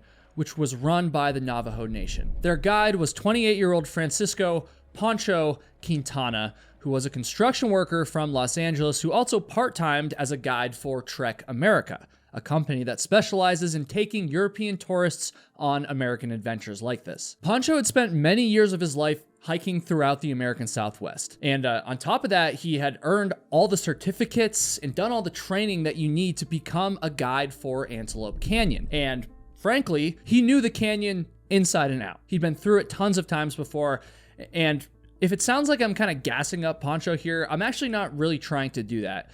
And so I want to illustrate that Antelope Canyon isn't like this extreme hike. It's extremely beautiful, but it's only about a mile long, or say 1.5 kilometers. It's like 2 hours of hiking at most, and the terrain is actually pretty flat outside of a few wooden staircases and ladders that take you kind of deeper in. And as if this hike doesn't sound any easier, on this particular summer day in 1997, the weather was literally perfect at the entrance of the canyon. Not a cloud in the sky, right? And so these French hikers were feeling pretty good about their odds of snapping some pictures of those famous afternoon sunbeams. And so they confidently headed into the lower Antelope Canyon, following their guide, Pancho. Now, I almost wasn't going to include this right here, but I have to note that there's actually some pretty big controversy around this point in the story, even though we're just at the beginning, pretty much. How do I explain this? Like, it's one that will kind of linger on after the events of the day unfold. But for the sake of building out what these hikers were truly experiencing, like in the moment and experiencing that day, and not to put any hindsight bias on this story, I'm going to hold off on telling you the details of the controversy until I give you, the full context of what actually happened. So the group of French hikers followed Pancho deeper into Antelope Canyon. As he did with his other tours, Pancho would let the group stop, take photos, and he would explain the science and history behind the formation of the sandstone walls. And at this point, Pancho also noticed that he had a few stragglers, we'll call them, kind of forming around him. These hikers who go into the canyon without a guide and then kind of just like eavesdrop into tours to try to get more information. On this particular day, these stragglers were 2 Americans, a Swede, a Brit, and then 2 more French tourists. And they would kind of join Pancho at times for his explanations and then kind of wander off into the canyon and do their own thing. But again, this is normal. Like, there was nothing out of the ordinary about this. And so about halfway into the hike, Pancho's group was pretty deep into the narrows of Antelope Canyon. And by narrows, I mean very, very narrows, which I know is not very good English, but I think you get the point, right? The narrows here can be as tight as 3 feet or about 1 meter wide, with towering walls reaching up to 100 feet tall or 30 meters high. For some of you, that probably sounds awesome and epic, but for some of you, that might sound pretty scary, particularly if you get claustrophobic. And at this point, some of Pancho's clients were starting to get very claustrophobic. And I know for a fact that there's some of you watching this right now, probably not most of you, but certainly some of you who think that this would probably sound like a nightmare to be like in the canyon like this. So as the hikers kept pushing through the sketchy part of the Narrows here, many of Pancho's clients were feeling a bit uneasy, to put it mildly. And trying to be a responsible guide, of course, Pancho listened to the concerns of his group. Half of his tourists just had this like gut feeling that it was a bad idea to continue on. A feeling that some accounts say was not just related to the claustrophobia. Now, maybe it was because of the language barrier between Pancho and the French hikers, but I don't know. Apparently they weren't only feeling like uncomfortable, they were actually feeling something ominous, like something bad was gonna happen if they didn't turn back right now. But Pancho had done this tour of Antelope Canyon many times before, and nothing bad had ever happened to him. And so he was like trying to figure out what they could possibly be so nervous about. But remember, it was literally perfect outside. It was clear blue skies. And the trail wasn't even that crowded by other tourists. And so Pancho tried to convince them to stay, telling them about how beautiful it was going to be if they went lower into the canyon. But ultimately, 5 of the 10 French hikers were beyond ready to leave at this point. And so with Pancho's permission, they began their ascent back out of Antelope Canyon, while Pancho and 5 other French hikers continued on along with those random other stragglers around them. Now, I'm sure we've all had those friends who kind of want to bail on an adventure when there's literally no sign of danger. Maybe it's a little uncomfortable or they forgot a snack or something like that. And I don't know. I'd like to think that I'm usually in the camp of kind of just toughing it out or like it's worth it. But this story kind of makes me question that mentality a little bit. And frankly, I think you're going to find the same thing for yourself. Because while everything was relatively chill around where Pancho and his group were, the story is really about what was happening on the other side of the canyon, 15 miles or about 24 kilometers away from where they were. Only a few minutes after those 5 French hikers turned around and left, Pancho felt something change. At first, it was just an instinct that kind of made him freeze up a little bit. You know that feeling when like the hair on the back of your neck stands up, but you're not really sure why. But then he realized that something had shifted in the air. It was wind, which had been calm just a moment before, but now it had suddenly started to pick up a bit, kind of blowing towards them from upstream. The rest of the group didn't catch on to this at first. They were still snapping photos of the canyon, having conversations in different languages, just enjoying what was truly a sunny, gorgeous day in this beautiful spot. But Pancho continued to pay attention to that wind. In fact, he actually did more than that. He prayed that it would stop, but the knot in his stomach tightened because that gust of wind became a constant breeze. And that's when he felt the very same ominous feeling that those other hikers who turned around had felt. Something bad was going to happen. And frankly, it was now go time. Everyone had to run. In this moment, panic ensued. Remember, these hikers were from all different parts of the world. And Pancho didn't have time to explain what he feared was happening, but they all knew what go meant. They all saw the urgency. And so Pancho started running in the opposite direction from where the wind was coming, and all of the other hikers followed him. He was their guide after all. They were very deep into the canyon at this point, having climbed several ladders and stairs to get all the way down to the bottom. And as they ran through the narrow passageways, Pancho heard one of the tourists behind him say that it felt like they were in an Indiana Jones movie. But folks, this was not a movie. This was as painfully real as things can possibly get. So they're running through the canyon, and then all of a sudden they turned a corner and saw off in the distance the ladders that would take them up to safety. But at the very same time, everything around them started to shake. The dirt from the ground started to kind of jump and rattle. The massive sandstone walls of the canyon were kind of like jolting left and right. And that's when Pancho heard a sound. It was like the engine of a jet plane starting low and then getting louder and louder. And Pancho knew exactly what this was. He even took a split second to kind of just take a breath, because he, along with all of the other hikers, were about to face something that is just so insane, and I called it painfully real a second ago, but in this moment, it probably didn't even feel real. Coming directly at them was a giant wall of water, like 30 feet wide by 11 feet deep, or about 9 meters wide by 3 meters deep. Just a massive, massive wall of water. And so, yeah, there's no getting out of the way of that. They didn't have any time to react.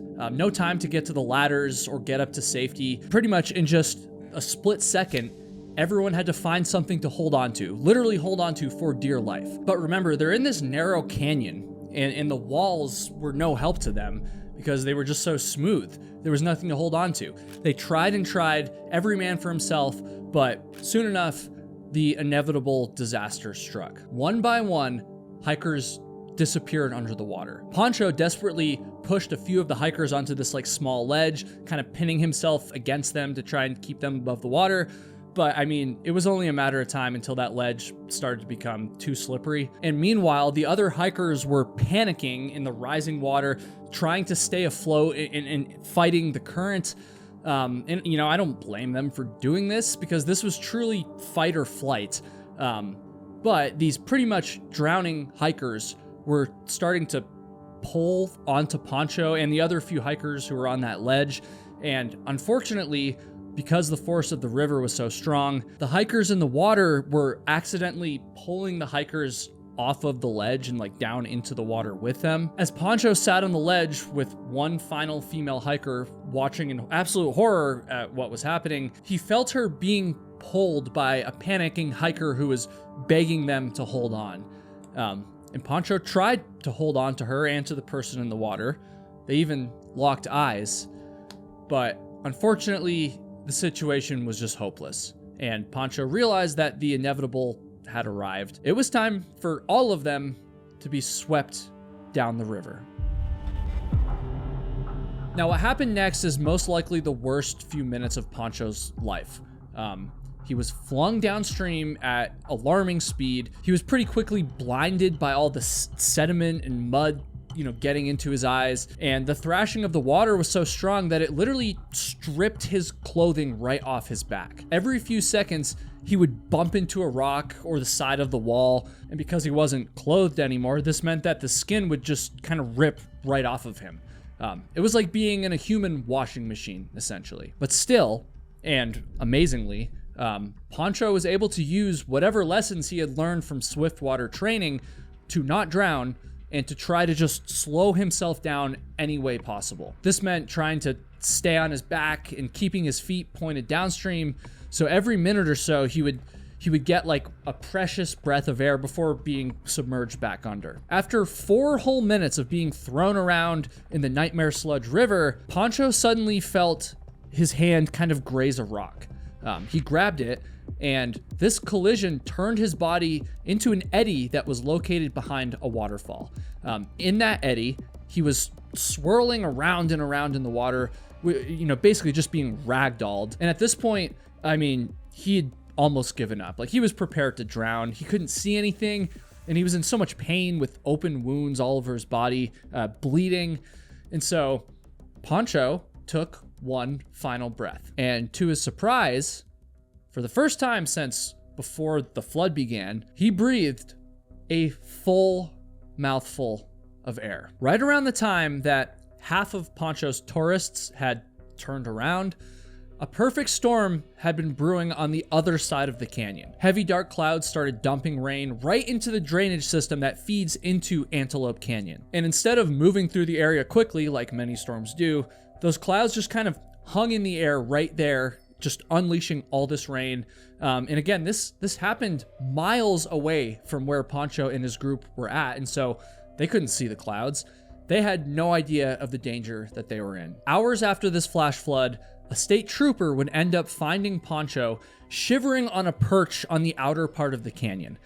He was completely naked, he was bleeding, struggling to breathe, and yet somehow he was still alive. That swirling eddy that had almost been a death sentence had actually ended up shooting him out over a waterfall and then out of the grasp of the river. He was thankful to be alive, obviously, as we all would be, but as he was being taken to the hospital, all he could think about was what had happened to the other hikers, the people that he was guiding, the people that he was in at least some sense responsible for. I mean, I hate to say it, but the odds of even one person surviving something like this seemed so incredibly low, let alone everyone surviving. And so Pancho feared the absolute worst. Meanwhile, the initial search and rescue efforts were starting back in the canyon and on the river, but they did have to wait almost 24 hours for the water levels to kind of go back down to a safe place, we'll say. And after this happened, the very next morning, a body count started to come in. 9 bodies were recovered. Some were found in the canyon still, while others were found washed miles downstream. Some of them all the way into Lake Powell, which is insane. And Pancho was the only survivor. And immediately after all of this information came out, a media firestorm was ignited. Right away, there was tons of international press, particularly in France, because 7 of the 11 victims were French citizens. One of the most tragic stories that came out in the media was of these 2 young daughters. Their parents were a French couple who had drowned during this tragedy, and their kids were not only left, orphaned now, but that particular day, they were actually waiting in their motel room in Arizona for their parents to return from this hike. That's just brutal, right? And on top of the death toll, 2 people were actually still missing. Their bodies hadn't been found. And when the official search was called off, people were pretty pissed, we'll say, pretty pissed off at the people in charge. I mean, someone had to be held responsible for this. Someone had to be blamed. It was way too tragic and preventable not to have that happen, right? And so remember that controversy that I mentioned to you at the beginning of the video? It's now time to fill that missing piece in. The Navajo Nation, who, if you remember, operates Antelope Canyon, for lack of a better way to say it, well, they had what they believed was proof of who was at fault here. Apparently, a ticket taker at the entrance of Antelope Canyon reported to the police that before Pancho's group went into the canyon, she had actually warned all of the hikers that day, including Pancho's group, that going into the canyon wasn't recommended due to potential weather forecasts. And she claims that while some groups decided to turn back, Pancho's group went in anyways. Now, it's important to note here that Trek America, the company that hired Pancho, the company he worked for, they denied wholeheartedly that this warning was ever given. And yet, this claim must have sent Pancho into a spiral. I mean, he was already racked with guilt, not just survivor's guilt, which is very real, but also, we'll call it guide's guilt. I mean, again, he was the guide. He was the one, responsible for his clients, you could say. I'm not saying it was like all his fault or anything, but you know what I mean? Like, he was in charge. And so you can probably imagine how hard, being blamed for their deaths would have hit him. Several months after all of this happened, a full investigation would come out. And thankfully, it would finally reveal the truth. It said that when the rain started in the upper part of Antelope Canyon, some tour guides had actually observed a tiny trickle of water coming through, and they had closed it themselves. And as it turns out, there was indeed an official update given to Pancho's group and to all the other hikers that day. But that update was an all clear. It said the weather was fine. Pancho did not defy any orders. Now, I doubt this gave him, a lot of relief, but at least it kind of took some of the heat off of him. And at this point, it was now on the Navajo Nation and local authorities to make sure that something like this never happened again. And so right away, advanced weather monitoring systems were put into place to kind of track flash flood risks. Hikers are now not only warned about floods, but all tours are immediately canceled if there's even a possibility of a storm, even if the sky is clear at the moment. It also became a rule that anyone who went into the canyon had to have a licensed guide, so basically no more stragglers. And all of the wooden ladders and stairs that had broken during the flood were replaced with much sturdier, bolted-in metal staircases. All of these changes were obviously good for the safety of Antelope Canyon, but none of it really helped Pancho. I mean, the first 5 years, 5 whole years after the tragedy were just so rough for him. He was lost, wondering why he was the one chosen to survive. And on the 6th anniversary of the flood, he actually returned to Antelope Canyon. And you might be asking, why would he go back to the place that caused him all of this trauma? And well, it's because he went back to actually restart search efforts for the 2 missing hikers. He said, quote, "I'm still their guide. I will find them and return them to their families so we can all rest at last." And though this was a very noble effort, unfortunately, they did not find those bodies. Actually, to this day, almost 30 years later, they're still missing. So this is almost needless to say, but Pancho, he had to figure out a way to heal from all of this. In 2013, 10 years after he went back to Antelope Canyon to search for those missing bodies, he came out with something really surprising, actually. And it was his debut novel. It's called Breathe For Me, and I have to say it's a pretty amazing book. He goes into detail about the tragedy, way more than I did. But so much of the book is also about his past, kind of leading up to it. He talks a lot about growing up in an abusive household, not being taught to help people as a kid. And he talked about how being a guide kind of restored parts of him. And I think after all of this reflection, he was finally able to answer the question of why he was the only one to survive. But even if that doesn't sound interesting to you for some reason, I really encourage you to read this book. Don't just watch this video, but read the book before you truly judge any of his actions on this day. This has obviously been a tough one. Even though I make these videos all the time and tell a lot of tough stories, it never really gets any easier, and that's the case here. Especially after the tragic floods that just happened in Texas just a few weeks ago as of the recording of this video. I think both the Texas tragedy and this particular story here from Antelope Canyon just show the power of flash floods and how they really cannot be taken lightly. They can come out of absolute nowhere. And so if you're ever going to be hiking in a canyon or anywhere for that matter, especially somewhere remote, remember to not just check your weather app, but actually go online and look at real-time weather monitoring data in order to get a full idea of the full forecast for where you're going to be. If you tell this story to a park ranger, an FBI agent, or just anyone in law enforcement, it's probably gonna make their blood boil. In September of 1990, a California fisherman felt a tug on his line. His heart raced as he reeled in what he thought was his big catch. But nope, he hadn't hooked a record-setting fish or anything like that. Instead, he pulled out a mysteriously heavy trash bag. And as he opened up that bag, his heart sank, his stomach churned, and his nose burned from the stench that rushed out of it. He was shocked to realize that he had just reeled in much more than he'd bargained for. Inside the bag, this fisherman found a human leg. And then, more than 2 years later, an Arizona prisoner dressed up in a stolen white lab coat. He stole an ID card from one of the guards, and then he simply walked out the front door of a maximum security prison. And after this, he began making his way directly to Grand Canyon National Park. I need to introduce you to a man who is nicknamed the quote, real-life Rambo, or in our case, we'll call him the National Park Rambo. His name is Danny Ray Horning. Danny was born in California around the year 1959 or 1960, and his early life remains largely unaccounted for, but by adulthood, he was a man living on the edge of society. Committing petty crimes and just kind of floating around. Basically that one kid we all remember from high school who went down the wrong path, except much, much worse. In the late 1980s, Danny would end up working on a catfish farm in California's Central Valley near the city of Stockton.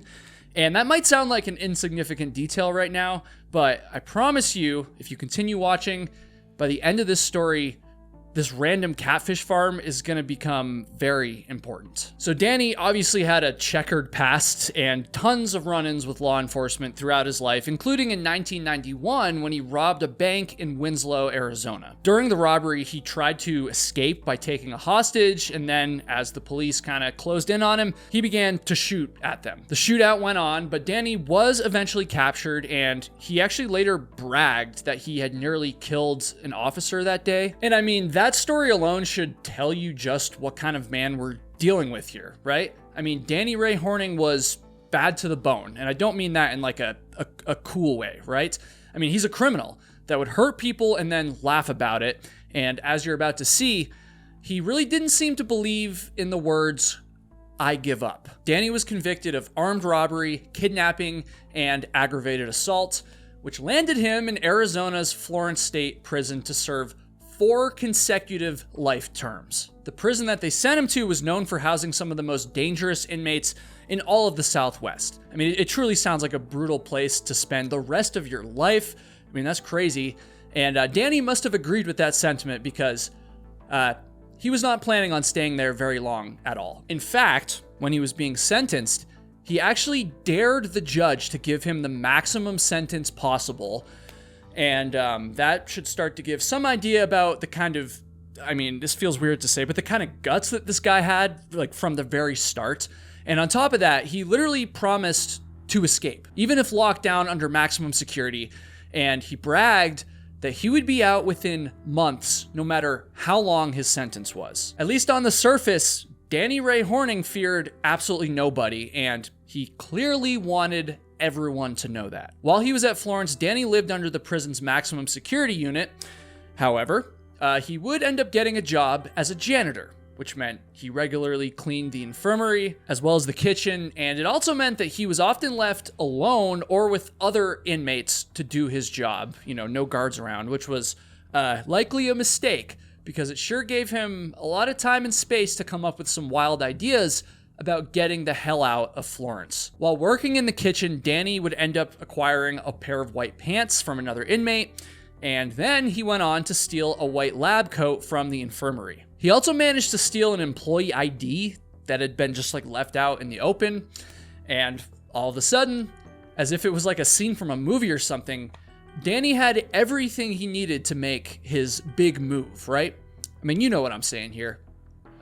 He was going to break out of prison. On the afternoon of May 12th, 1992, while he was working, Danny Ray Horning put on his disguise.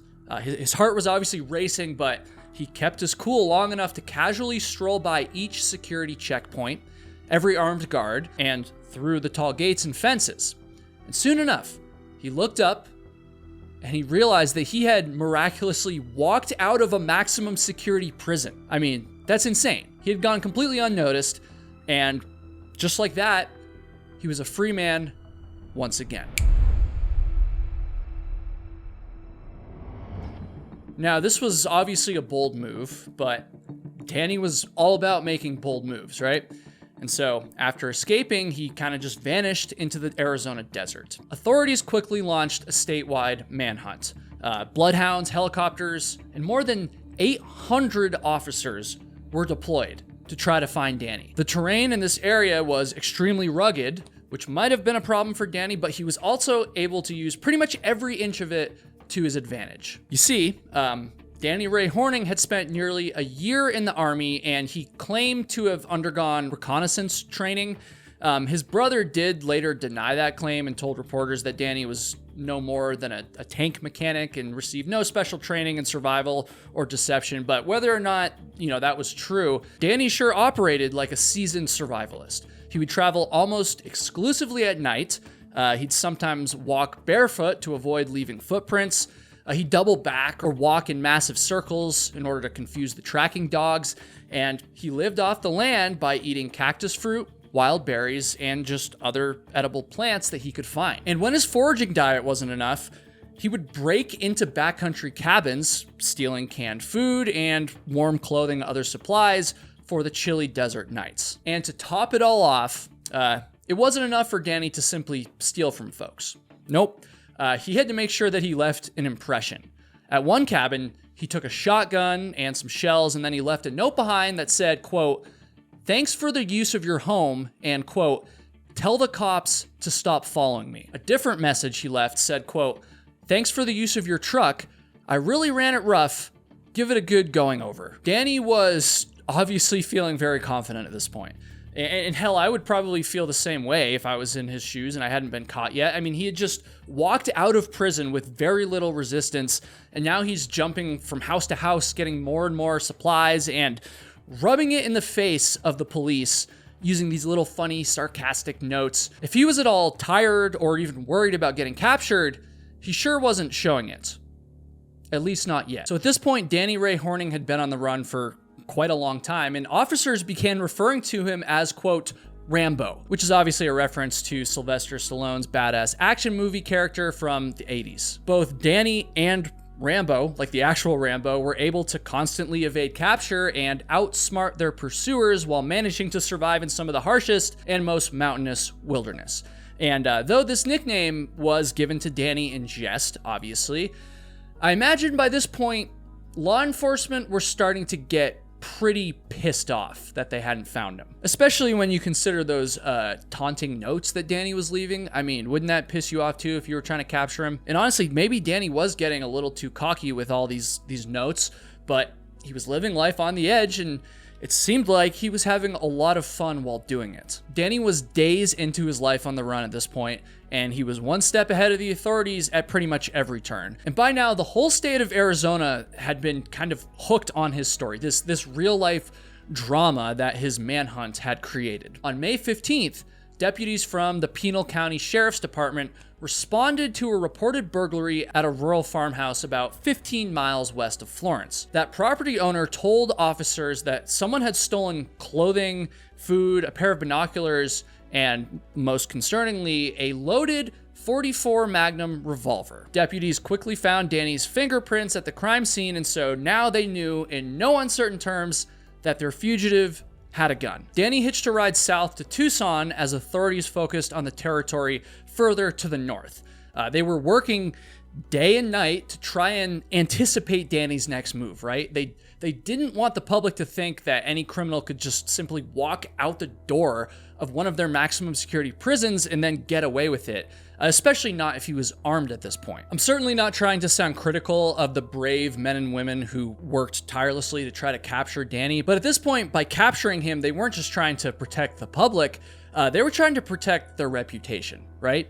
And so again, you can probably understand why they were getting pretty fed up with the fact that they hadn't caught him. On May 19th, Danny robbed the Tucson branch of the same exact bank that he had initially robbed before he was sent to prison. He made his daring escape from that robbery on a bicycle, and then he pretty much dropped off the map for another 2 weeks. By the first week of June, he was basically a ghost moving through Arizona's forests, canyons, and small mountain towns. The helicopters circled, the canine units combed the dirt, park rangers, FBI, and Border Patrol all set roadblocks all over the state, but the manhunt for Danny Ray Horning just kept coming up empty-handed over and over. The FBI tried to anticipate his next move, but the longer he was out there, Danny became Arizona's modern outlaw. And to some, he even became something of like a folk anti-hero. The whole state was obsessed with his story as each day went by. They got a nightly update on the local news of the latest cabin that was left in disarray and the latest snarky note that Danny had left for the police. His face was all over the papers and just plastered everywhere, for that matter. Every Arizonan worried if they would end up being Danny Ray Horning's next victim. At this point in the story, Danny was still kind of in southern Arizona near Tucson, but the FBI expected that he would inevitably make his way back up to northern Arizona, which was an area that he was much more familiar with. And they were right. That's exactly what Danny did. He used his stolen money to pay a stranger $200 to drive him closer and closer to the area surrounding Grand Canyon National Park. On June 3rd, Danny was trekking on foot through the woods not far from the town of Sedona, Arizona. Suddenly, a U.S. Forest Service ranger spotted him from a distance and began calling for backup. But Danny spotted the ranger as well, and he wasn't about to let all of his dramatic escapes end here. He rushed into some thick brush, and he vanished long before the officer or the backup could catch him. And to top it all off, the same sequence would happen multiple times over the next few weeks as Danny made his way further and further north. Someone would spot him, they'd try to chase him down, and then he'd inevitably get away. Park rangers and the police were calling him Rambo, but I mean, I swear this guy was more like Houdini with all these insane disappearing acts. So a few weeks would go by before the next time Danny was spotted. He somehow made it all the way to the town of Flagstaff, Arizona, and he was kind of just there searching for his next opportunity. And as he was very boldly, I must add, just walking down the streets of the town, he noticed a local police officer looking at him just a little bit too long. I mean, at this point, I think I've made it clear, like every single member of law enforcement in the state of Arizona were on high alert and had spent every single day studying Danny's headshot. This story was a massive, massive deal. And so Danny had to be careful. The police were looking for him, the news wouldn't stop talking about him, and average citizens were very aware that a dangerous fugitive was walking among them. All it would take was one wrong move, and all of Danny's running would be wasted. And so as this cop kind of did a double take at Danny, he needed a diversion more than anything. Danny was determined that this would not be the end of his run. And while he's kind of processing all of this, it all happened so fast, suddenly he saw puffs of smoke pouring out of a nearby building. Now, to a normal person, this was very obviously a random and dangerous fire, but to Danny, this was the opportunity that he had been hoping for. He rushed into a nearby building and told the front desk to call 911. And once that local cop was distracted by the sirens and the fact that there was a burning building in front of him, Danny was able to slip back out onto the street, and he got away once again. This guy has 9 lives, I swear. He just keeps getting away. But it is worth noting that by this point, he had clearly grown exhausted from all of this running, and he was just desperate to get out of town. He needed a car, and in order to do that, he knew he had to take things a lot further. Right from the start of all this, right from the prison escape, Danny was very, very cocky. But as his days on the run turned into weeks, he started to go even more crazy than he already was, and there was no telling what dangerous thing he'd do next in order to avoid getting captured. On June 25th, Danny stalked out the parking lot of a clothing store in Flagstaff, and he just kind of waited. And it was only a few minutes later when he watched a middle-aged couple, whose first names were Andrew and Catherine, exit the store and climb into their car. This is chilling, but Danny then jumped in the backseat right behind them and pointed his stolen firearm at the unsuspecting couple. And now that he could officially add kidnapping to his long list of crimes, he told the couple to drive west out of town. And sure enough, it wouldn't be long before they entered Grand Canyon National Park. Danny would end up making them pull over into the woods near the rim of the canyon itself. He got out of the car and he started digging until he pulled a buried shotgun out of the ground. I mean, he had clearly hidden it there weeks earlier, seemingly thinking ahead to the exact moment where he'd have a car and hostages to bargain with. So that night, Andrew, Kathy, and of course Danny all checked into a hotel near the Grand Canyon. Tourists were around snapping photos and watching the majestic sunset, and all the while, Danny Ray Horning walked among them with 2 terrified hostages by his side. The very next morning, Danny forced Andrew and Kathy to withdraw cash for him, and then he told them the next part of his chilling plan. He told the couple that he was gonna go find a different set of hostages, and this time, it was gonna be a rich family. In return, he planned on demanding $1 million and the release of his brother from prison. He even recorded a tape outlining his ransom demands, and quoting from that, "If my demands are not met, I'll blow away half the hostages and then go on from there." Later that very same day, in a parking lot in Grand Canyon National Park, Danny spotted a fancy travel trailer that he thought would fit perfectly with his new plan. In his eyes, it looked like this family was filthy rich, right? Danny made Andrew and Kathy wait in the car as he stalked out the trailer, and soon enough, a family of 6 appeared. Danny told the dad of the family that he was interested in buying the trailer, and he asked for a tour. The 2 of them then went inside the trailer, and you would think this was a pretty normal interaction. That is, if you didn't know about the gun stashed in Danny's waistband, of course. And though things might have looked normal on the surface, to the family's teenage son, something just felt off. I mean, his gut was telling him to be on high alert, and as we've all heard time and time again, when your gut tells you something, it's usually right. The son just couldn't help but think, who is this strange man? And why did we let him into our trailer? In fact, the mom actually felt something was wrong too, and so she sent her son inside to check on things.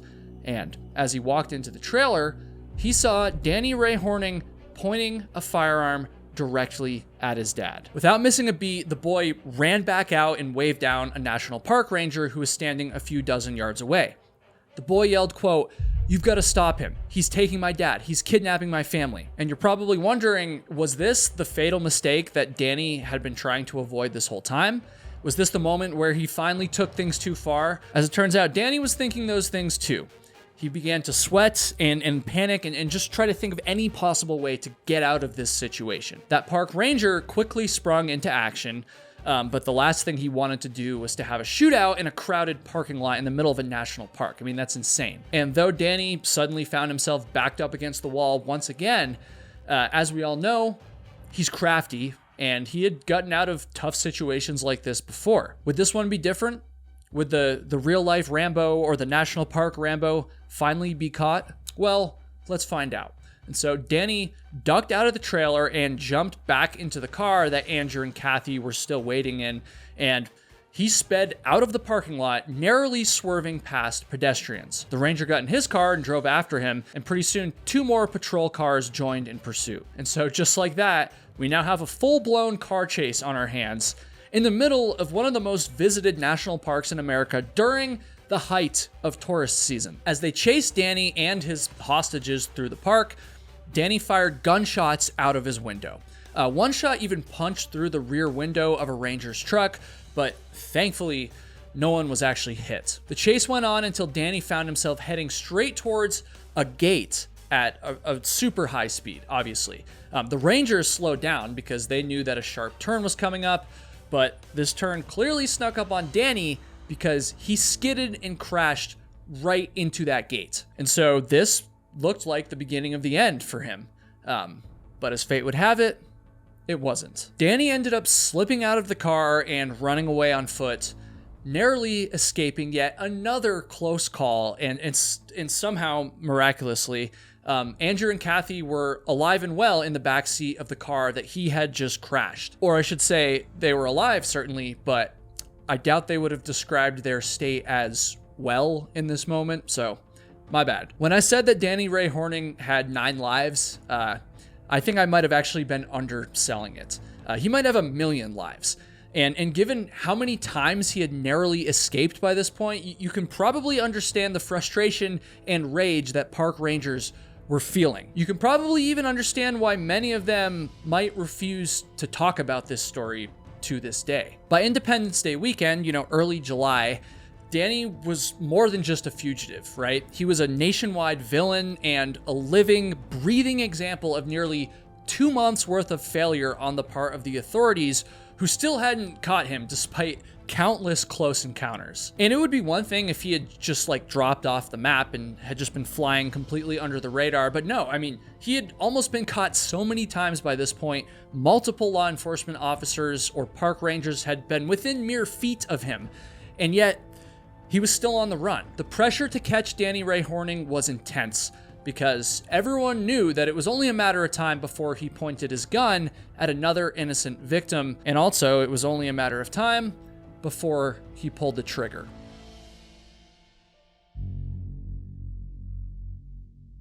On July 4th, 2 female British tourists, whose first names were Sally and Caroline, were driving through Grand Canyon National Park when Danny emerged from the forest, armed and desperate. Danny forced Sally and Caroline into their rental car, and he told them to drive. The Grand Canyon was now crawling with law enforcement after his death-defying car chase, and Danny knew that it was time to get the hell out of this national park, right? Danny forced Sally and Caroline to hide him inside their car, and with their help, he attempted to slip through all of the checkpoints in the park undetected. His heart raced with each stop and police questioning.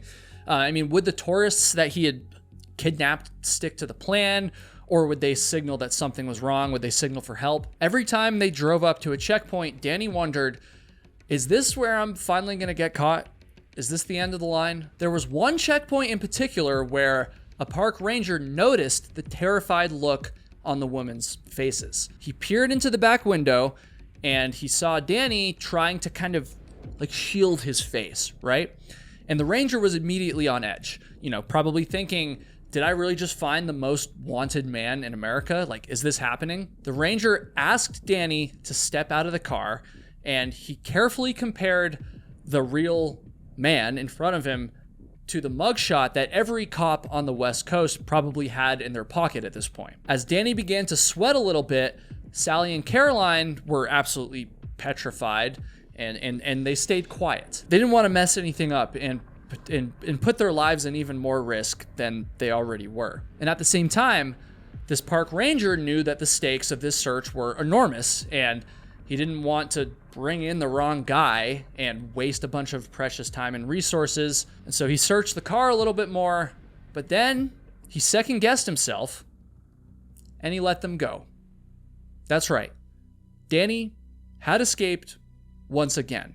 The rangers and cops had been fooled once again, and innocent victims were caught in the middle once again, too. By this point, park rangers and the police were just left beyond broken, bitter, and of course, pissed. And so with that final escape, the car managed to sneak through the swarms of police and eventually make it out of Grand Canyon National Park entirely. Eventually, Danny forced Sally and Caroline to pull off the road near Red Lake, and that's where he tied them to a tree. He then proceeded to leave them there, steal their car, and just disappear all over again. But Danny, thankfully, hadn't tied them up very tight, and within just a few minutes, Sally and Caroline were able to walk back to a nearby gas station and immediately call the police. Now, at this point, Danny was heading back to Flagstaff, but he didn't even make it into town before an officer identified the stolen vehicle. And so Danny, speeding down the interstate at over 100 miles per hour, and once again, folks, we have a high-speed car chase on our hands. Just like he had done in the previous car chase back within the national park, Danny fired his revolver out of the rear window at a police car, which is kind of ironic, for a guy that the authorities had deemed so unpredictable. He sure does seem like he keeps doing all of the same stuff, right? Is that just me? I mean, he tries to commit a crime, they close in on him, he runs away, and then eventually he gets cocky or desperate enough to commit some other crime, and the cycle repeats itself all over. This particular car chase would come to a shocking end when Danny attempted to exit off of the freeway. He lost control of the stolen car and he crashed into a signpost. And of course, at this moment, police thought they finally had him, but by the time they pulled up to the crash, Danny Ray Horning had crawled to safety and escaped into the trees on foot. Did I say that he had 1 million lives? Honestly, scratch that. I think this guy has a zillion freaking lives. At this point, the authorities were just beyond exhausted. I mean, can you imagine almost catching this man over and over again just for him to squeak away at the last minute every single time? 2 days later, on July 6th, a Sedona woman looked out her window on an otherwise still and peaceful evening. Everything seemed normal. That is, until her eyes drifted over to her garden hose on the side of her house, and when this happened, her face went ghost white. For a second, she couldn't believe what she was seeing. I mean, maybe she was just tired and she was just seeing things or whatever. Maybe she'd been watching too much TV, but she took a deep breath, and in this moment, she knew, deep down, that her deepest fears and the pain of her entire community had somehow made its way to her front doorstep. Right there was Danny Ray Horning. And at this point, he looked like a shell of his former self. I mean, when he first broke out of prison, he was basically like one part comedian and one part fugitive. He was brash, cocky, and invincible, at least in his own mind, right? But now, he was filthy. He was wild looking. He was tired, and most importantly, he was thirsty. He had decided to stop at this woman's garden hose to get himself a drink of water. He was clearly desperate, but also felt comfortable enough to take a moment to rest. At this point, he'd been on the run for almost 2 months, and as it turns out, even the real-life Rambo is going to need a water break every now and again. This woman, the homeowner, well, she acted quietly and quickly, and she grabbed her phone and she dialed 911. The police also acted quickly, and they showed up with their canine units ready for yet another crazy chase. They obviously knew by now that when it comes to Danny Ray Horning, nothing is ever going to be easy. But as they began to search the area around the house, the dogs zeroed in on the back deck. The cops approached slowly, and they demanded that Danny step out and surrender, and they fully expected that he could come out either firing or running once again. But that's not what happened this time. Danny was a broken man. He'd had enough. He didn't have one last daring escape or one more snarky note to leave behind for the cops to find this time. He simply just couldn't take any more of this life on the run. And so, much to the surprise of the police, Danny stepped out and he faced them. He didn't fight this time. He didn't run. He certainly didn't fire his gun.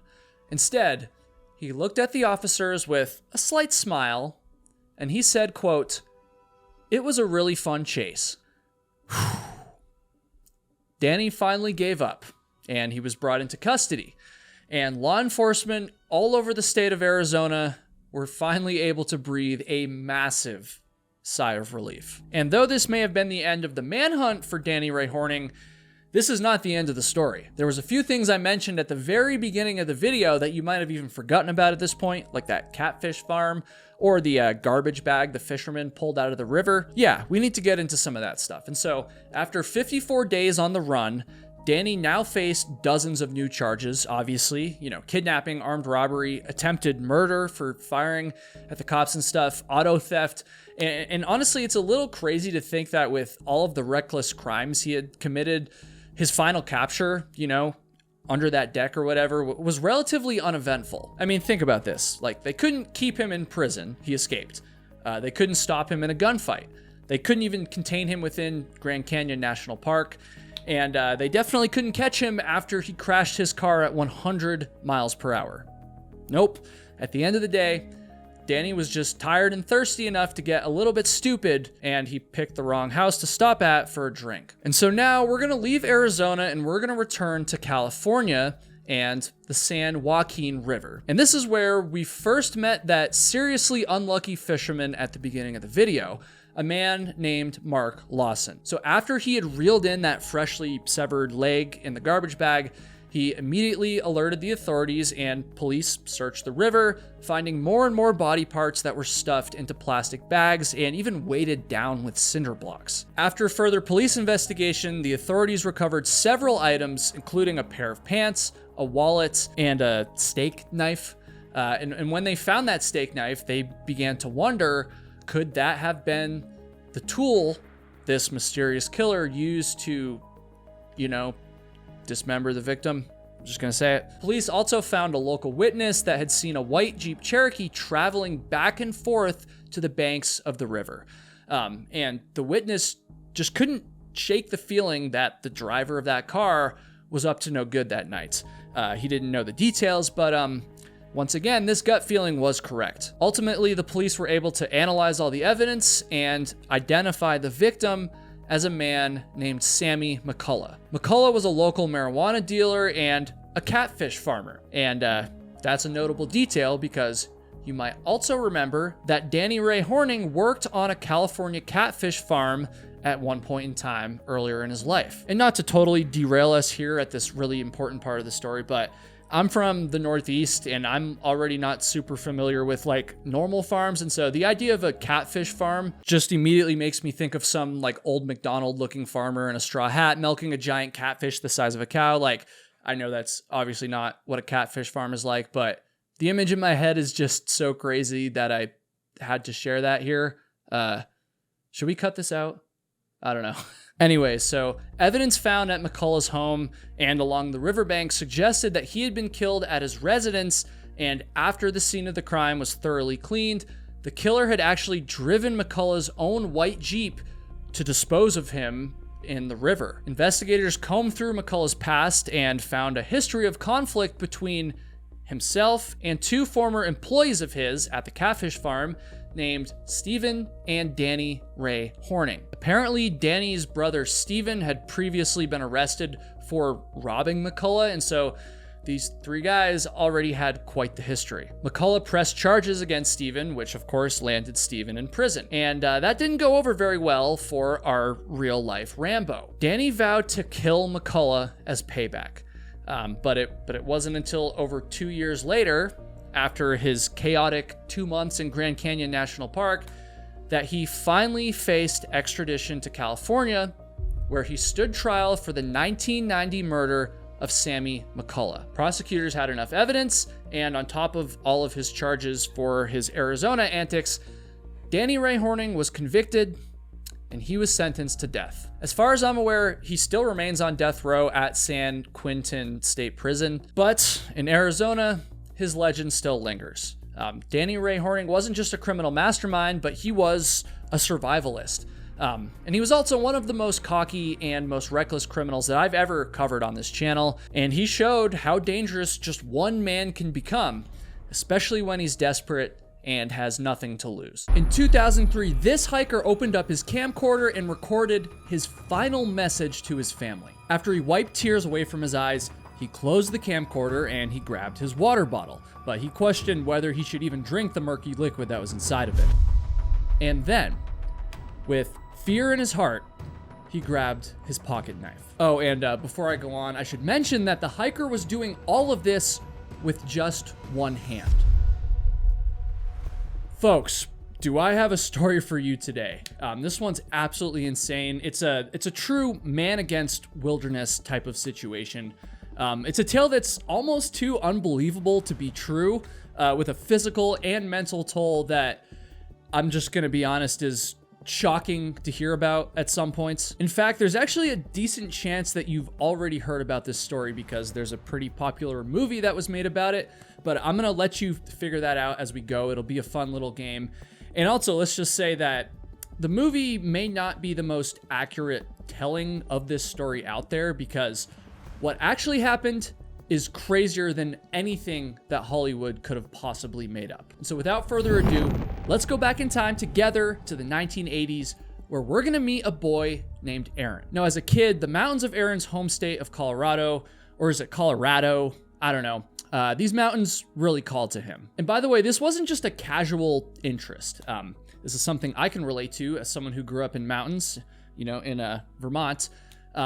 This was a deep ingrained passion. This kid, Aaron, routinely hiked alone, skied alone, climbed alone, and basically pushed the limits of what a young person should probably be doing in the wilderness all by themselves. But Aaron was just, from a young age, obsessed with taking on all of the challenges that the great outdoors provided. And so, I'm sure some people tried, but ultimately no one was going to tell him no. And you have to understand that Aaron wasn't just this outdoor badass. He was much more than that. He was low-key kind of a genius. He went on to be an engineering major at Carnegie Mellon, and with that kind of degree, he obviously could have made tons of money and had a great career in a bigger city, right? But Aaron ended up staying true to himself after graduating, and he moved to Aspen, Colorado, where he worked at a local gear shop, and of course, he was hiking in the mountains, just doing mountain stuff all the time. And while he did have a solid group of friends to go out on the trails with, there weren't many people who could really match how bold of an outdoorsman Aaron was. He was always willing to go the extra mile, and so that often meant that he was out there on his own, sleeping outside, battling the elements without anyone else to help him. And so even though he did end up taking a job as an engineer, he had already earned the reputation of being someone who could really handle his own out there. And up until April of 2003, nothing had really gone wrong in any of his daring adventures. But before we fast forward to April of 2003, I want to stop just briefly at a snapshot of Aaron's life in January of 2003. Aaron had actually quit his job as an engineer at this point, and he set out on a goal of climbing all of Colorado's 14ers, which are mountains that go over 4,000 feet in elevation. A lot of people try to bag each peak, peak bagging, it's a thing. A lot of you know what this is, but just in case you didn't, that's what it is.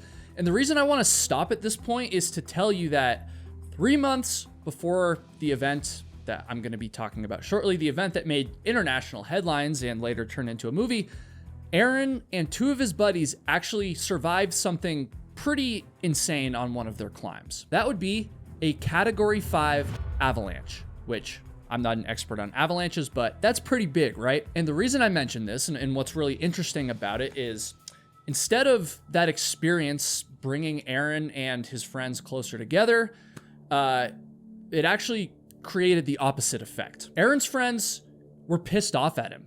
I mean, they felt like Aaron was reckless with their safety, like he didn't really care about the risks that he was taking with his life and their lives. And they also claimed that Aaron had pressured them into skiing on the mountain when the avalanche conditions and the avalanche risk was basically at its highest. And I guess this beef between them was so bad that those two friends stopped talking to Aaron, not just for like a few days or for a few months, but forever.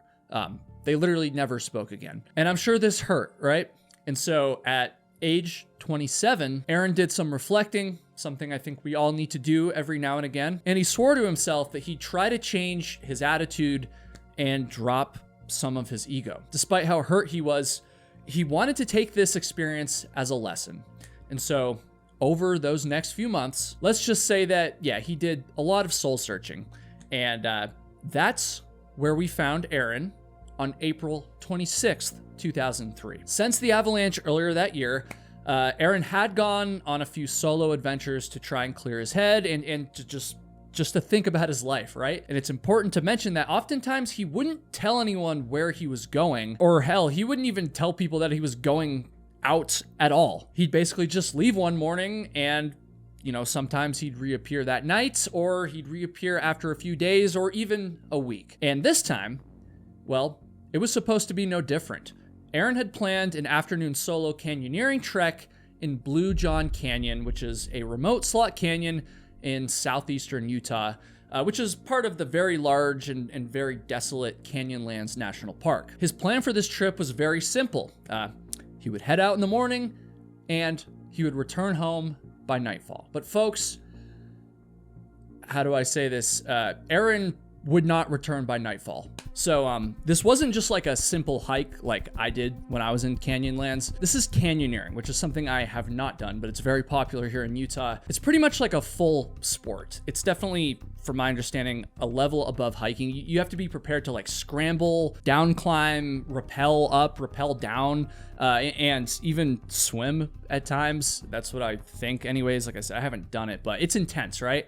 And so Aaron, with his new approach to risk, he was decked out with all the gear that he thought he needed to be safe. He had ropes, he had a harness, a first aid kit, water, some food, obviously, 2 burritos and some chocolate to be specific. He had headphones, he had a CD player, and he had a camcorder to take some video of the canyon. But that's not all he had. He had one more piece of equipment on him that he would carry pretty much all the time he was out in the wilderness. And that was his trusty multi-tool, equipped with pliers, scissors, and a small knife. One thing he did not have was a cell phone. And I'm pretty sure there was, in 2003 especially, no reception where he was going anyways. And also I was only 7 years old at the time, so did people even have cell phones in 2003? You guys can let me know. Anyways, that morning, the weather in Blue John Canyon was clear. The sky was blue, and Aaron began his adventure. He navigated the narrow passages of the canyon, jamming out to rock music playing from his CD player. Hopefully it was Alice in Chains, I love them. And he headed further and further out into this national park. Aaron had a pretty good sense of where he was, even though, you know, there was literally no one around him. And of course, going back to cell phones, this was before the days of like easy GPS navigation. I mean, obviously GPSs existed back then. I'm not sure if he had one, but regardless, at one point, Aaron laid his eyes on a beautiful slot canyon that he knew he could descend into, and that's what he did. He continued his journey deeper down into this canyon. And at one point, he even wedged his body between 2 giant canyon walls and started slowly inching down, you know, using the walls for leverage, essentially, which makes me feel claustrophobic just saying that. But on his way down, he came across a large boulder that was wedged between the canyon walls, which is a pretty common obstacle for these kinds of climbs, I guess. And so Aaron with his headphones on still, hopefully listening to Alice in Chains, tried to maneuver around this rock. He placed one hand on the canyon wall and the other on the boulder, but with those headphones on and, nutshell or whatever blasting through his ears, maybe he didn't hear that when he put his hands on the boulder, it slightly shifted against the wall. If he had noticed this, Aaron would have most likely paused and maybe, just maybe, he wouldn't have ended up being the subject of this video. But he didn't notice this. And so he put his weight on the boulder. And in an absolutely horrifying instant, the boulder dislodged, sending it and Aaron himself into a free fall of 65 feet, which is about 20 meters. It sent him straight down. And of course, he panicked. He tried grabbing the canyon wall as he fell, but there was nothing that he could reach onto that would slow him down, right? And instead of his hands finding the canyon wall, he would end up hitting the ground. And before he could get up and move so much as his right arm, that falling boulder found it. Well, it actually didn't just find his arm. It pinned his arm against the canyon wall, crushing it from the forearm up to his hand. Now, I want you to stop and imagine this for a second.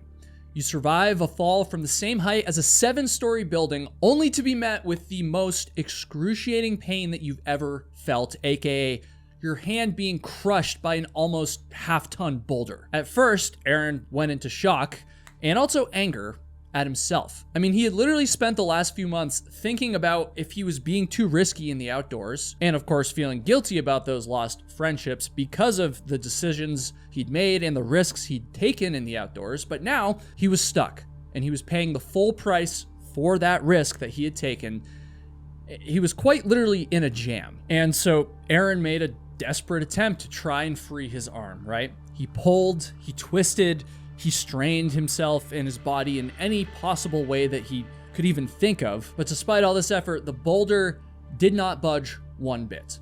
I mean, his arm was basically part of the rock at this point. It was immovable, and as a result, Aaron couldn't move either. And this is when the worst realization of all came in, which of course is that nobody knew where Aaron was. Again, it would be one thing if Aaron had left his plans with someone and therefore rescuers could zero in on him because they knew where he was going to be hiking, but he hadn't told anyone where he was going.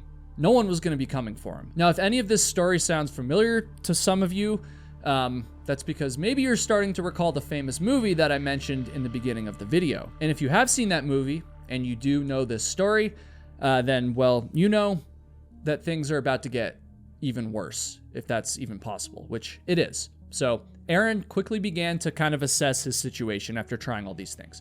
He's totally alone. He's miles from civilization, and he only has use of one arm, right? Because the other one's pinned. And so any survival tactics that, he needs to do to keep himself alive are now going to just be even more difficult. And it gets worse because he had very limited supplies. Because, as I'm sure you remember, he only packed for an afternoon adventure, right? He didn't have overnight gear with him, and as the sun was beginning to set, Aaron knew that the desert nights out in southern Utah can be brutally cold. He didn't have any warm weather gear.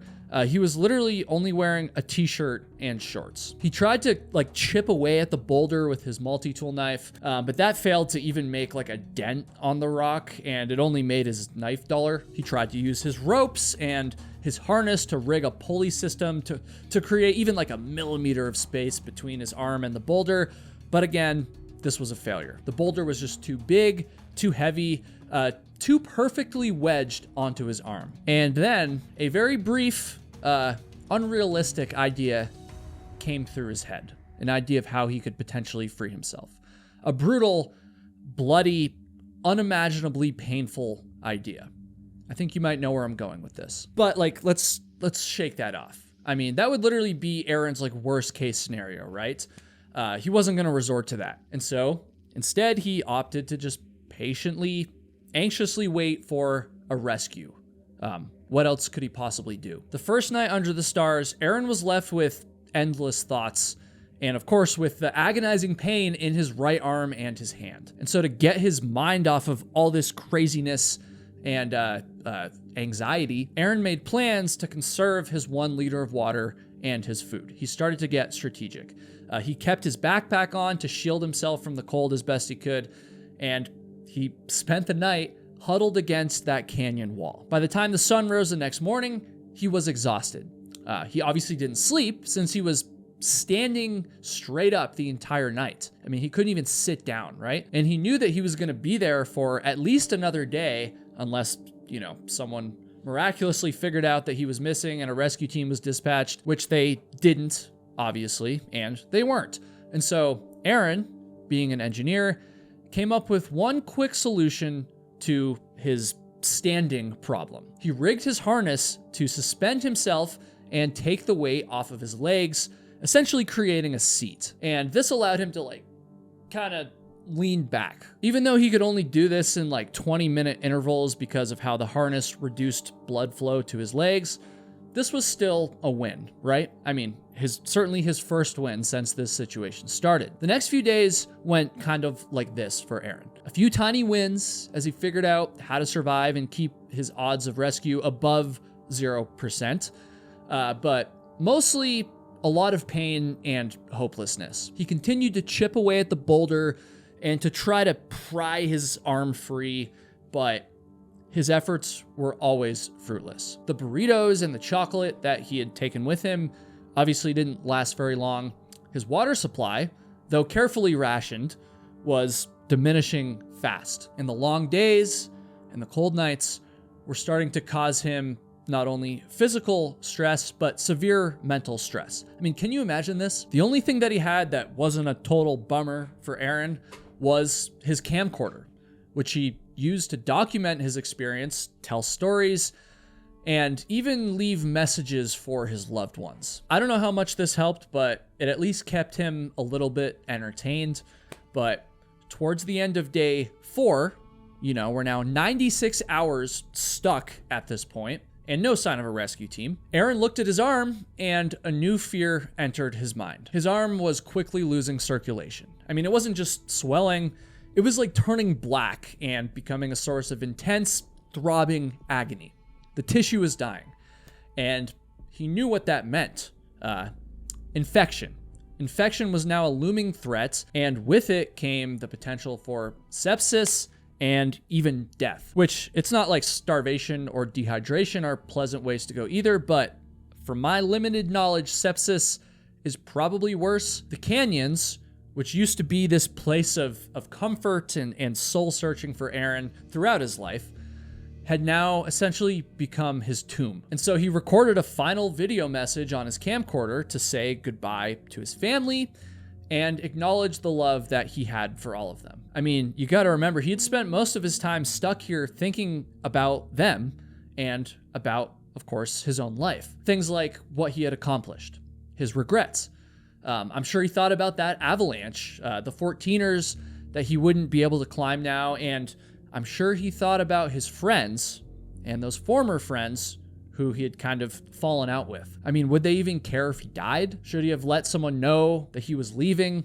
Why was there no one out there searching for him? All these questions are running through his head. During some moments, he even considered ending his own life, before he met an even worse and more painful end. I mean, this was all just too much. But instead of his brain staying on all of those thoughts long term, delirium ended up kicking in. A combination of little water and food, total exhaustion, and of course the relentless pain of his arm. Well, all of this stuff combined, and Aaron started to hallucinate. One of these hallucinations was particularly powerful. Aaron had this vision of a little boy.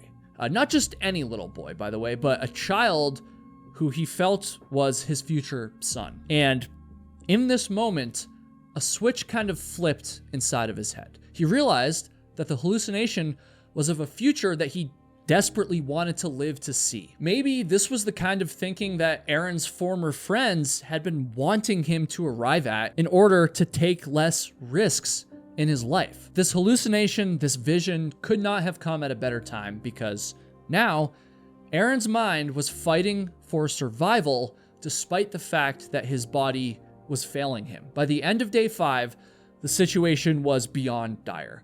His water was now completely gone, and so he was drinking his own urine, which is generally a bad idea, not just because it's gross, but because I guess it could potentially poison your liver. I don't know. Don't do that. His arm, of course, was just dead weight at this point. It was decomposing and it was likely already infected. He was hypothermic after spending 5 nights braving the elements with no warm gear. He knew with absolute certainty that he was going to die in that canyon within just a day or two if he didn't do something drastic. All attempts to free himself from the boulder had failed. He had tried every conventional option, but there was still one more option that he had not tried yet. And again, I think you know where I'm going with this. Do you remember that little unimaginable idea I mentioned earlier? The one that Aaron thought was too brutal and too bloody and frankly out of the question back on day 1? Well, that thought, which had been kind of flickering in and out of his mind since the beginning, kind of solidified in this moment. And Aaron realized that the only way he was going to survive was amputation. And again, he had been thinking about this a little bit, about like how he would do it.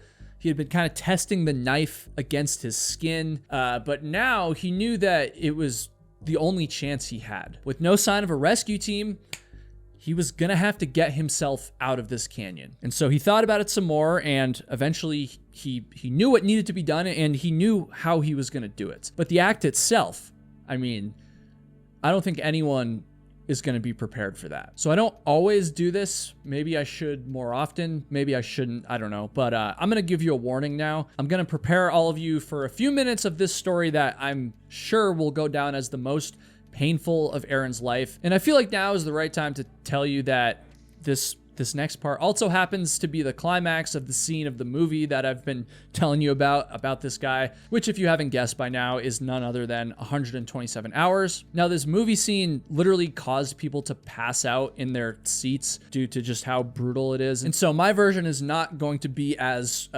grotesque as that, but there's no easy way to say this. It's going to be a little graphic.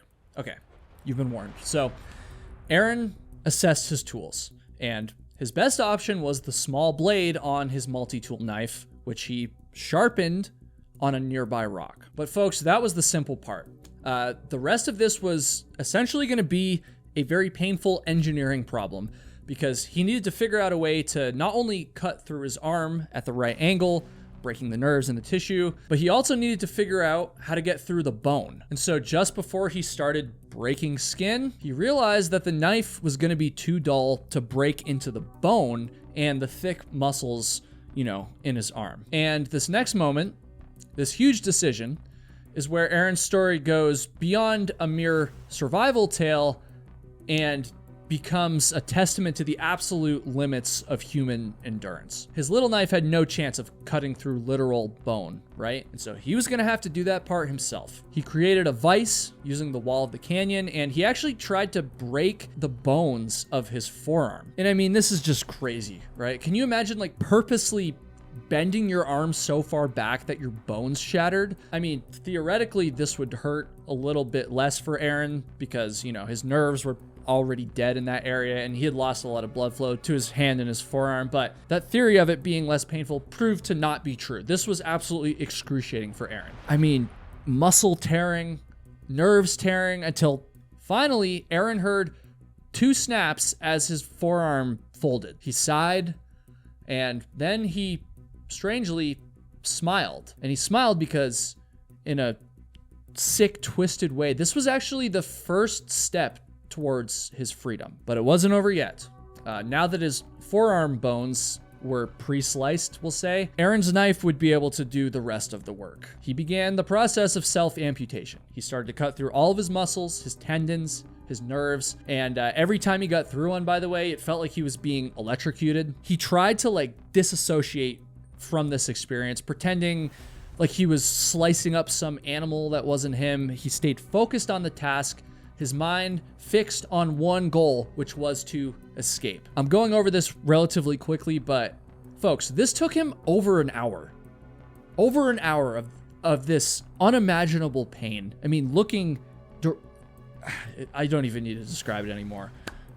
He was getting methodical about things, and eventually he even put the knife away and switched to his multi-tool pliers and severed the final thick nerves and tendons. He clenched those pliers and suddenly his body fell backwards.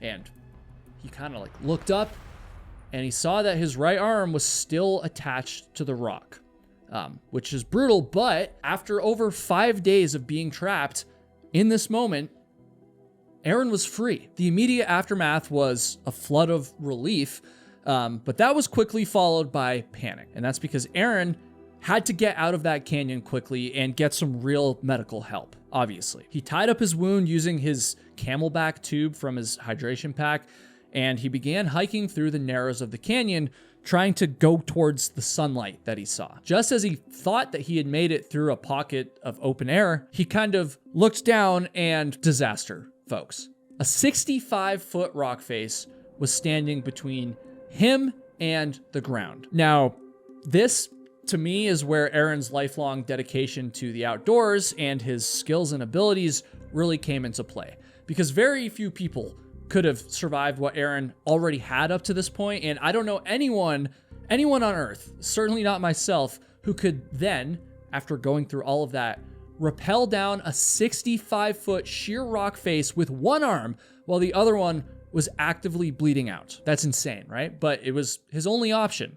And so, with his arm in a makeshift tourniquet and actively losing blood, still severely dehydrated and weakened from basically no food for 5 days, Aaron threw his rope down and started getting himself down this cliff. He used his new stump, for lack of a better words, to kind of keep himself balanced, and he used his other arm to slowly rappel down. His feet were literally shaking every time they hit the face of the cliff, you know, since his legs were basically jelly at this point, but somehow they kept him stable and he trusted his harness and the ropes. I feel like the term locked in is something that a lot of people say right now. You know, like I've been playing a lot of pickleball recently and I'm always like, all right, I got to lock in for this serve. This is basically like a brand new definition of locked in. I mean, Aaron was locked in. There's no denying that. I don't want to see any comments saying that he wasn't. And somehow, some way, he ended up reaching the ground.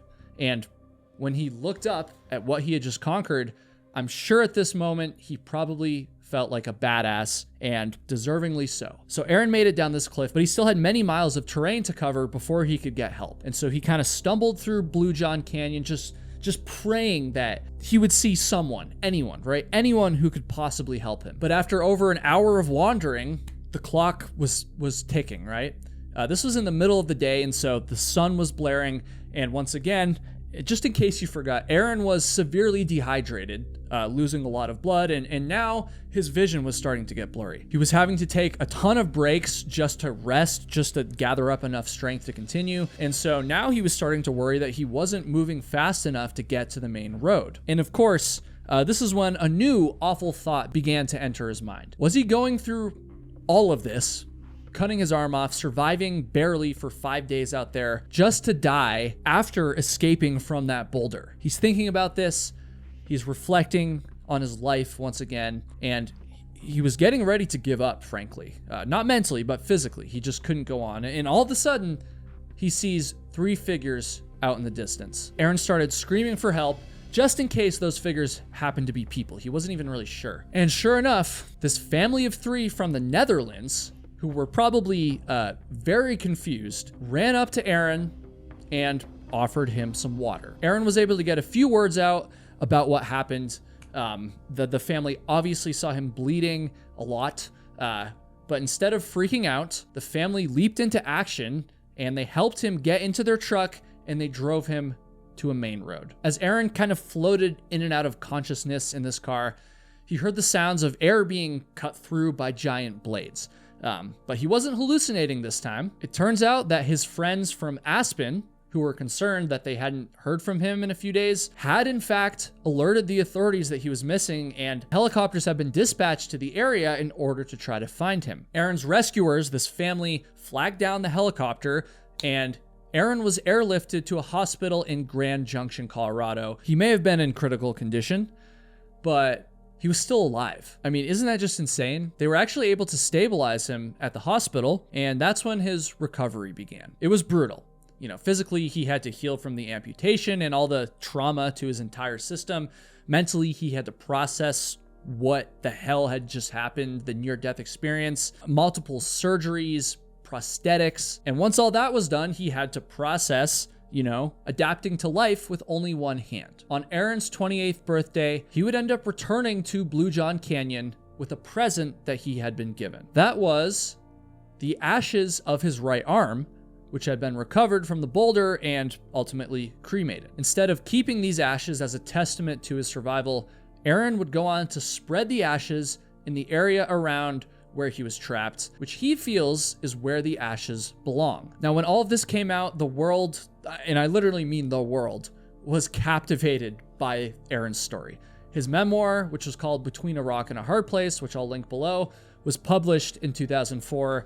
It became a bestseller, and rightfully so. It's an amazing book, and I'd recommend you guys read it. One more time, click that link. The book actually goes into a lot of details of other wilderness stories that Aaron encountered before this particular incident, including the avalanche story that I told you about. And folks, Aaron's story doesn't end with his rescue and his recovery from this incident. He continued to pursue his love for the outdoors, climbing, hiking, skiing. He became the first person to ascend all of Colorado's 14ers solo in the winter. And while continuing to do more badass outdoor stuff, Aaron became an advocate for wilderness safety, emphasizing the importance of telling someone your plans before you leave, and of course, carrying the proper gear. And then, as we all know, in 2010, the movie 127 Hours came out, which tells a pretty thrilling version of Aaron's story. And this is a movie, and so, of course, the directors and producers took some creative liberties, we'll say,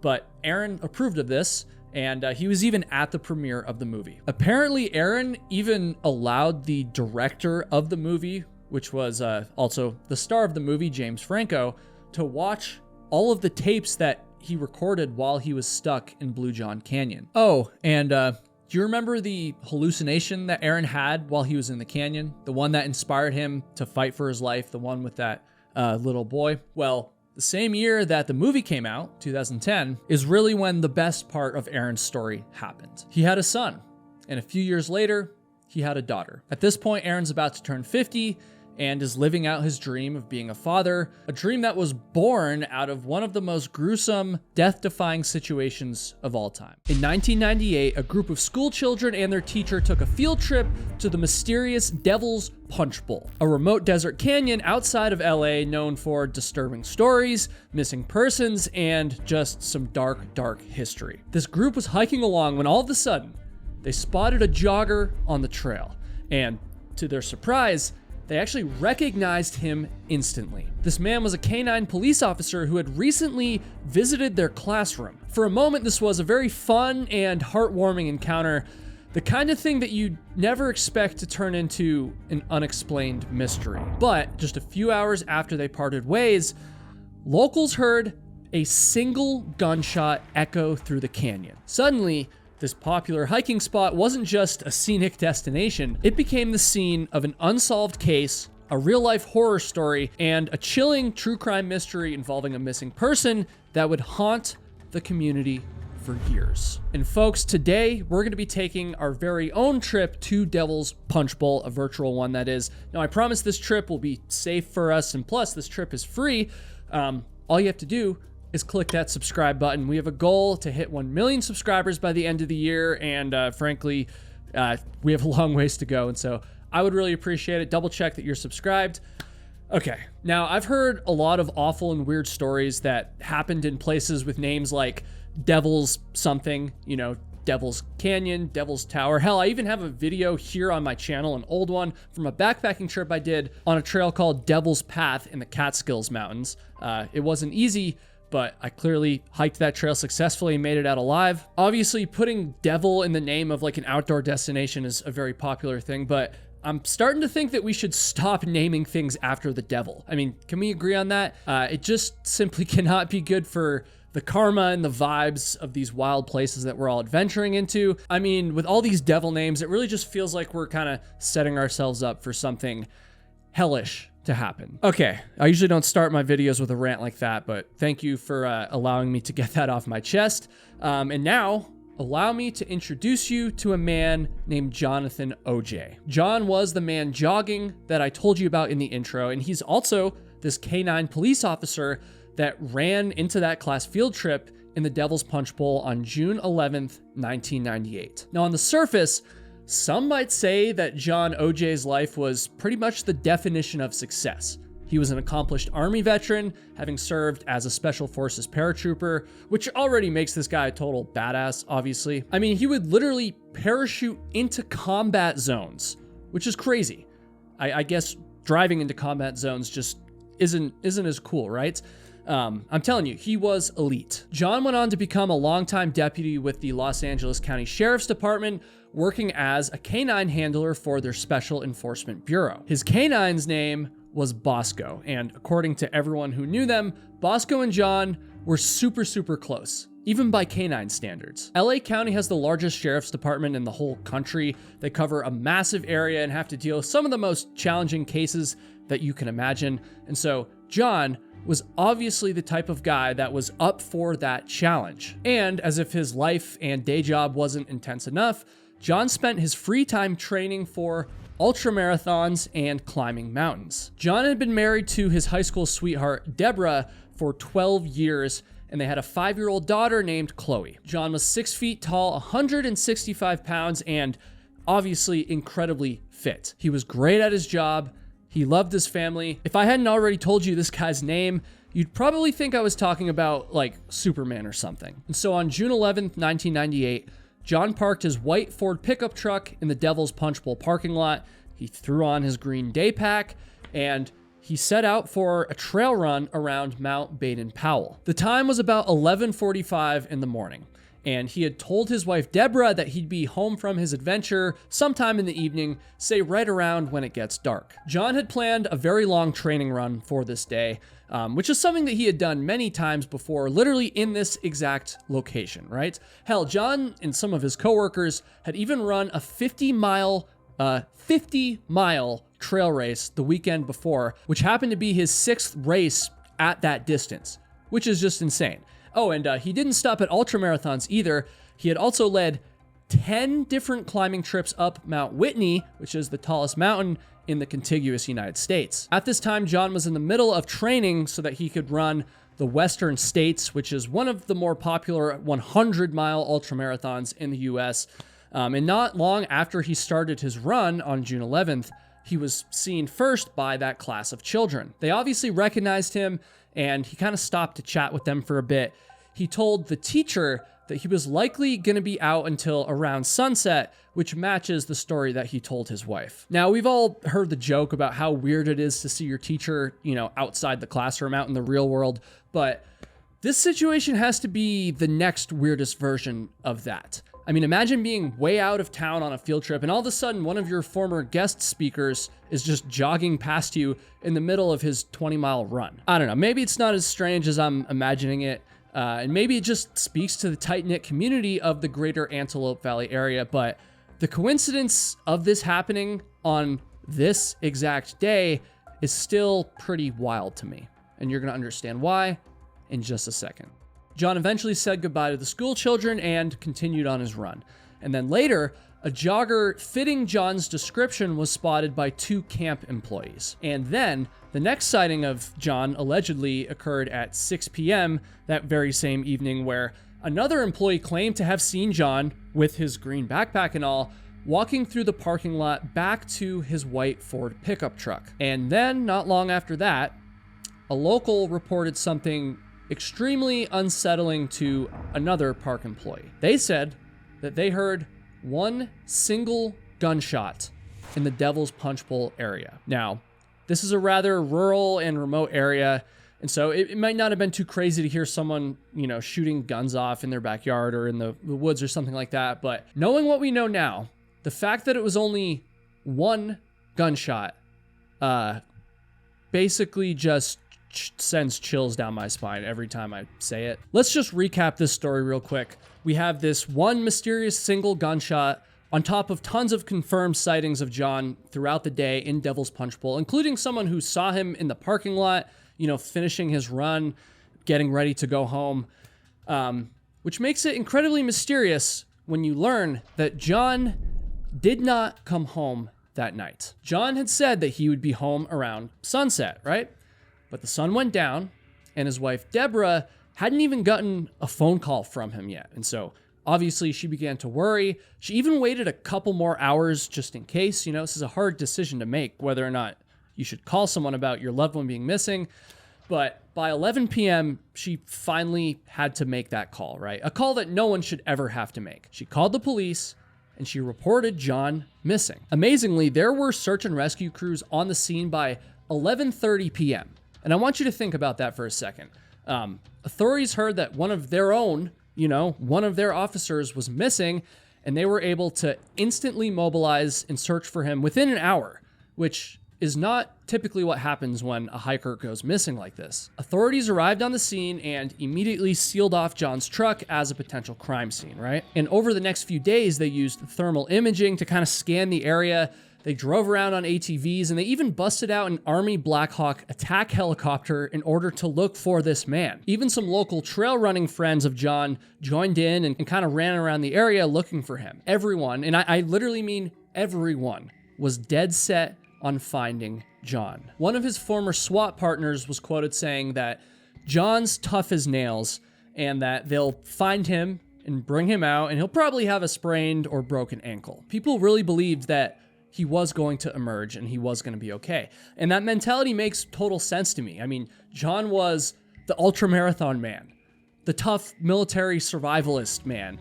He was Superman, after all. There's just no way that he would be lost out there for long, let alone die or disappear. Or so they thought.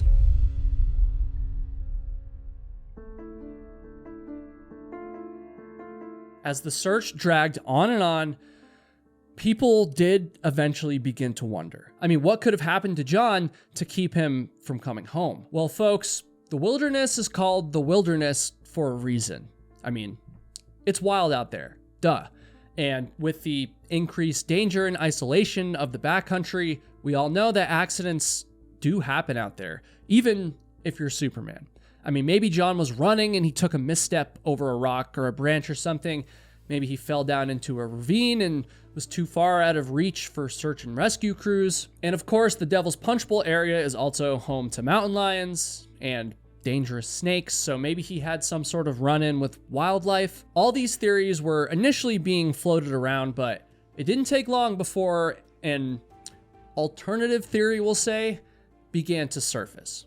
Now, since John was a police officer, could there have been a much more sinister, even criminal explanation for his disappearance? In the late 1990s, the Los Angeles County Sheriff's Department was dealing with a massive scandal. Internal investigations had revealed that some deputies had been taking bribes from local meth producers or something like that in exchange for tipping them off before big drug busts, It also came out that some deputies were actually stealing money from drug dealers and just pocketing it for themselves. Despite no hard evidence of this, a lot of people were wondering if it was possible that John was somehow caught up in the middle of all this criminal activity and scandal. After John's disappearance, multiple police informants came out with some very wild information. One woman with connections to the local biker gangs in the area told police that she had heard John had come across a meth lab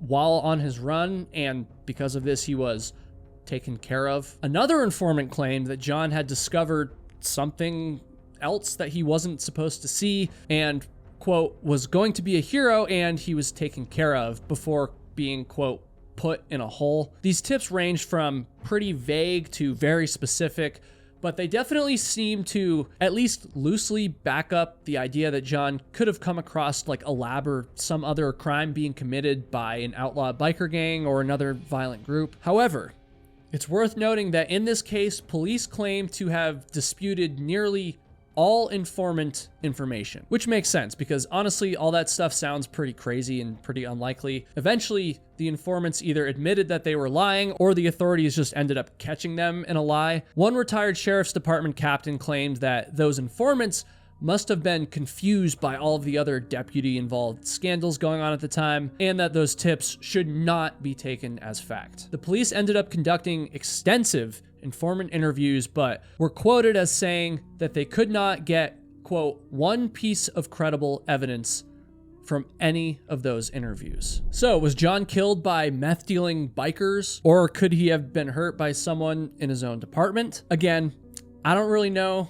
It seems doubtful to me. As a member of the Special Enforcement Bureau, John would have been operating close to the edges of the sheriff department's black market busts, and he might have even had some access to sensitive information. So is it possible that maybe he just learned too much? It wasn't long before a homicide detective named Larry Brandenburg started investigating the possibility that John was actually murdered and that the killer could have been a fellow deputy. Brandenburg began working with another investigator named Darren Hager, and together they had collected enough evidence that led them to believe that John really might have been killed and that there was a true cover-up going on, even if some of the informant claims I told you about earlier were exaggerated. But then, right in the middle of all of this, Brandenburg was suspiciously pulled from the case. And then, even more suspiciously, Hager was fired. Years later, Hager would actually sue the county for wrongful termination, and in 2018, he won millions of dollars in damages. If Brandenburg and Hager had been able to fully investigate their leads, and if they had turned out to be right, the implications of all of this would be absolutely chilling. Was John threatened by the people in his own department? And if so, how high up did the conspiracy go? There was another bizarre yet obvious piece of information from the search that led a lot of people to think that foul play was actually involved here. I hesitate to call it a smoking gun because it was actually just a disappearing gun. That's right. One of the very first deputies to arrive on the scene recalled seeing a gun resting on the center console of John's truck. That deputy knew that John was too good at his job to ever just leave a weapon in plain sight like that. I mean, he would never run the risk of it getting stolen or falling into the wrong hands. I mean, that's just gun safety 101. That's not something a experienced officer like this is gonna do. Hell, the deputy wondered why John wouldn't have just had the gun on him in the first place, you know, in case he ever needed it way out in the middle of nowhere. It's not uncommon for off-duty police officers to still carry their weapon. But as if that wasn't strange enough, the official missing person bulletin about John curiously listed his gun as likely carried by John, like when he disappeared. And how could that be? I mean, the deputy on the scene insists that he clearly saw the gun sitting in the truck left behind. And yet somehow the gun was marked as missing, which begs the question, where did it go? And more importantly, if John had been killed, could that gun have been the weapon used? Another theory that started to cross people's minds was the idea that John might have disappeared on purpose. And this might surprise you, and so listen closely. John's sister, at least, even thought that that might have happened. She told reporters that John was, quote, checked out, done. He hated living in the Antelope Valley and had apparently dreamed about escaping off to Alaska somewhere.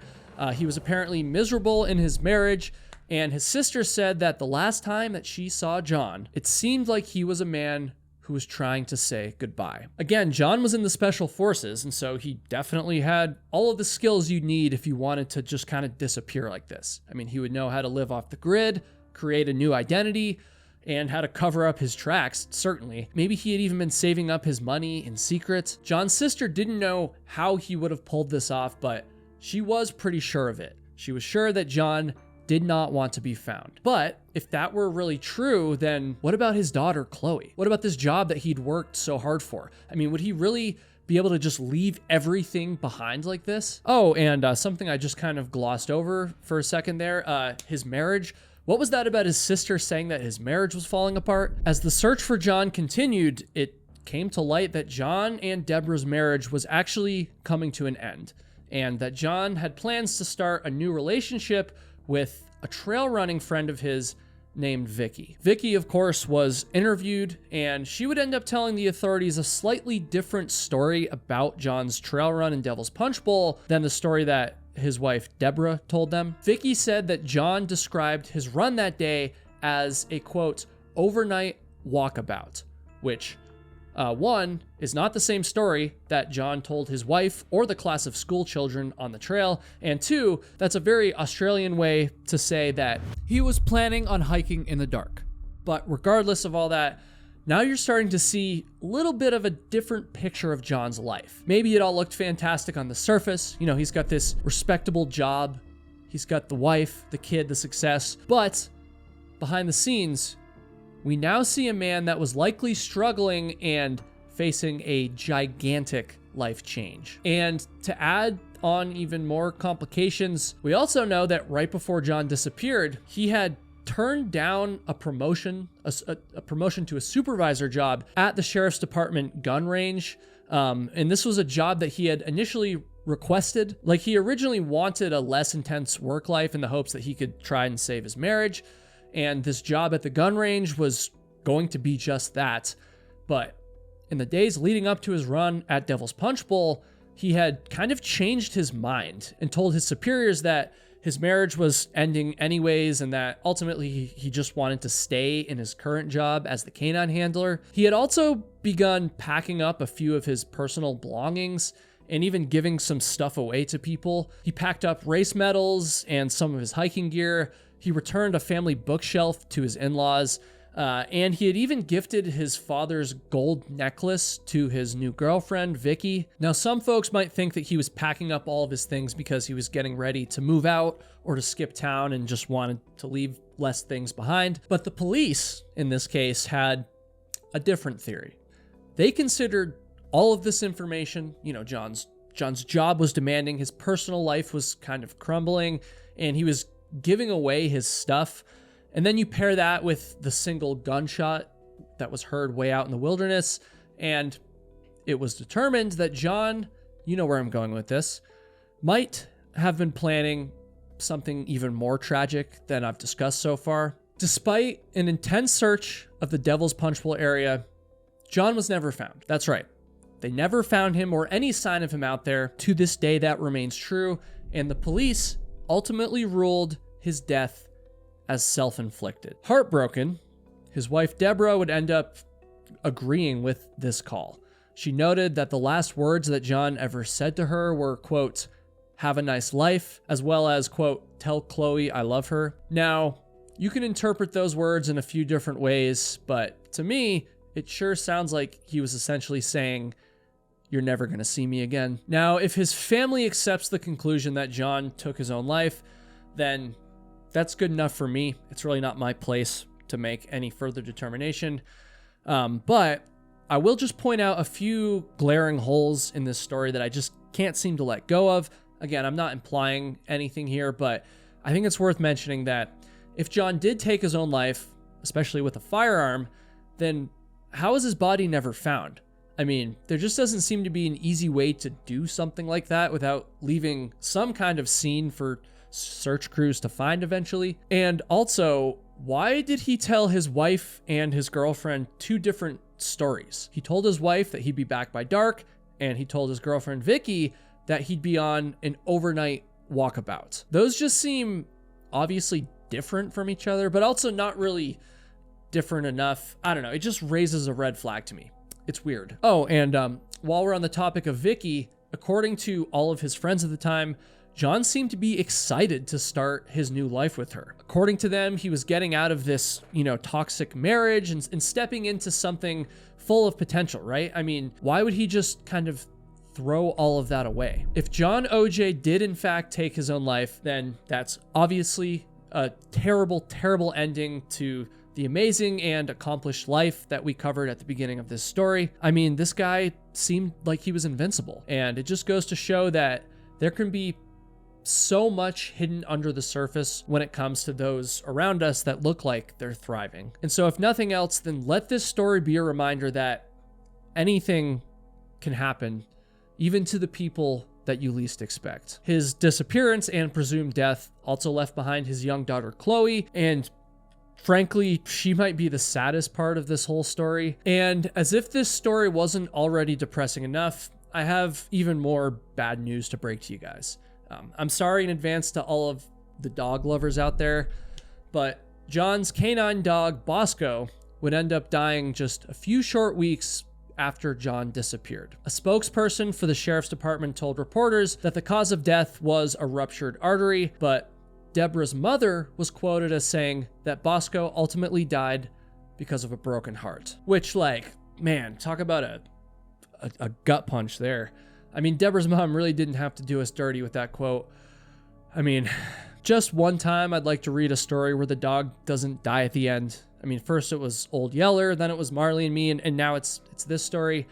But then again, I don't think my job here on YouTube would be the same if I only told stories with happy endings. And speaking of endings, this is the end of the video. My heart goes out to John OJ and everyone who cared about him, his wife, his daughter, and of course it goes out to Bosco. In February of 1978, a man got his car stuck in the snow deep inside Plumas National Forest. And as soon as he got out to try and push, he suffered a brutal heart attack. He desperately began climbing back into his car, and when he did this, he saw a group of shadowy figures just up the road. He was obviously in trouble, he needed help, and so he got back out of the car to go yell for help. But when he did this, those shadows, those presumably people, disappeared. That man would end up surviving and making it out of the wilderness on his own. But those shadows that he saw, well, they would soon become the center of one of the most haunting outdoor mysteries in all of US history. This is a case that's baffled investigators and many, many families for almost 50 years. It's the heartbreaking story of 5 best friends who attended a basketball game together in Northern California. They cheered their favorite team on to victory, but after the game, well, they would find out what it truly meant to lose. Now, in order to tell you this story, we're gonna have to take a virtual trip to Yuba County, California, a rural part of NorCal, just north of Sacramento, kind of near the Sierra Nevada mountain range. So I need to introduce you to a group of young men from Yuba City, California, all with mild intellectual disabilities or psychiatric conditions. And these are the men that attended that basketball game I just told you about a second ago. It was a game at California State University, Chico, on the night of February 24th, 1978. The first introduction I'm gonna make is Gary Mathias. Now, Gary was a high school football star who graduated and ended up enlisting in the US Army and served in the Vietnam War. And of course, like many Vietnam vets, he returned home and he struggled immensely with PTSD,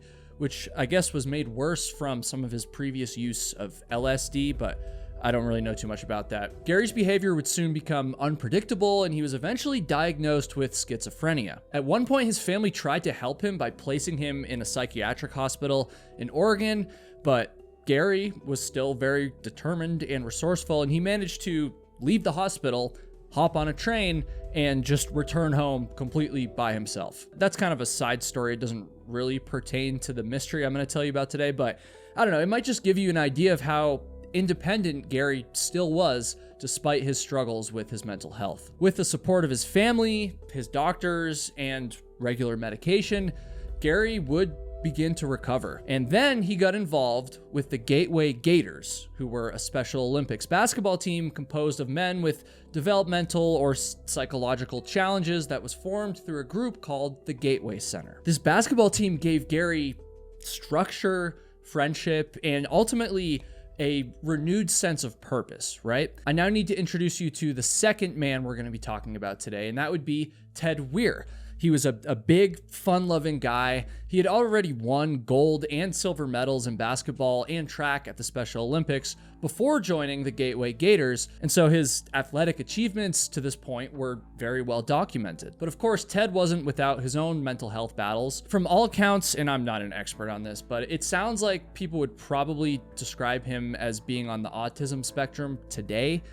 His family would say that he was high functioning, but he could also be quite impulsive. His passions also included bowling, listening to the radio, and drinking Pepsi. I mean, who could blame the guy, right? I mean, if I ranked my basic needs, I'd have those 3 things on it as well. Although I'd probably replace Pepsi with Coke, but hey, I don't want to start a war in the comments. that's just me. Now let's meet Jackie, who actually happened to be one of Ted's best friends.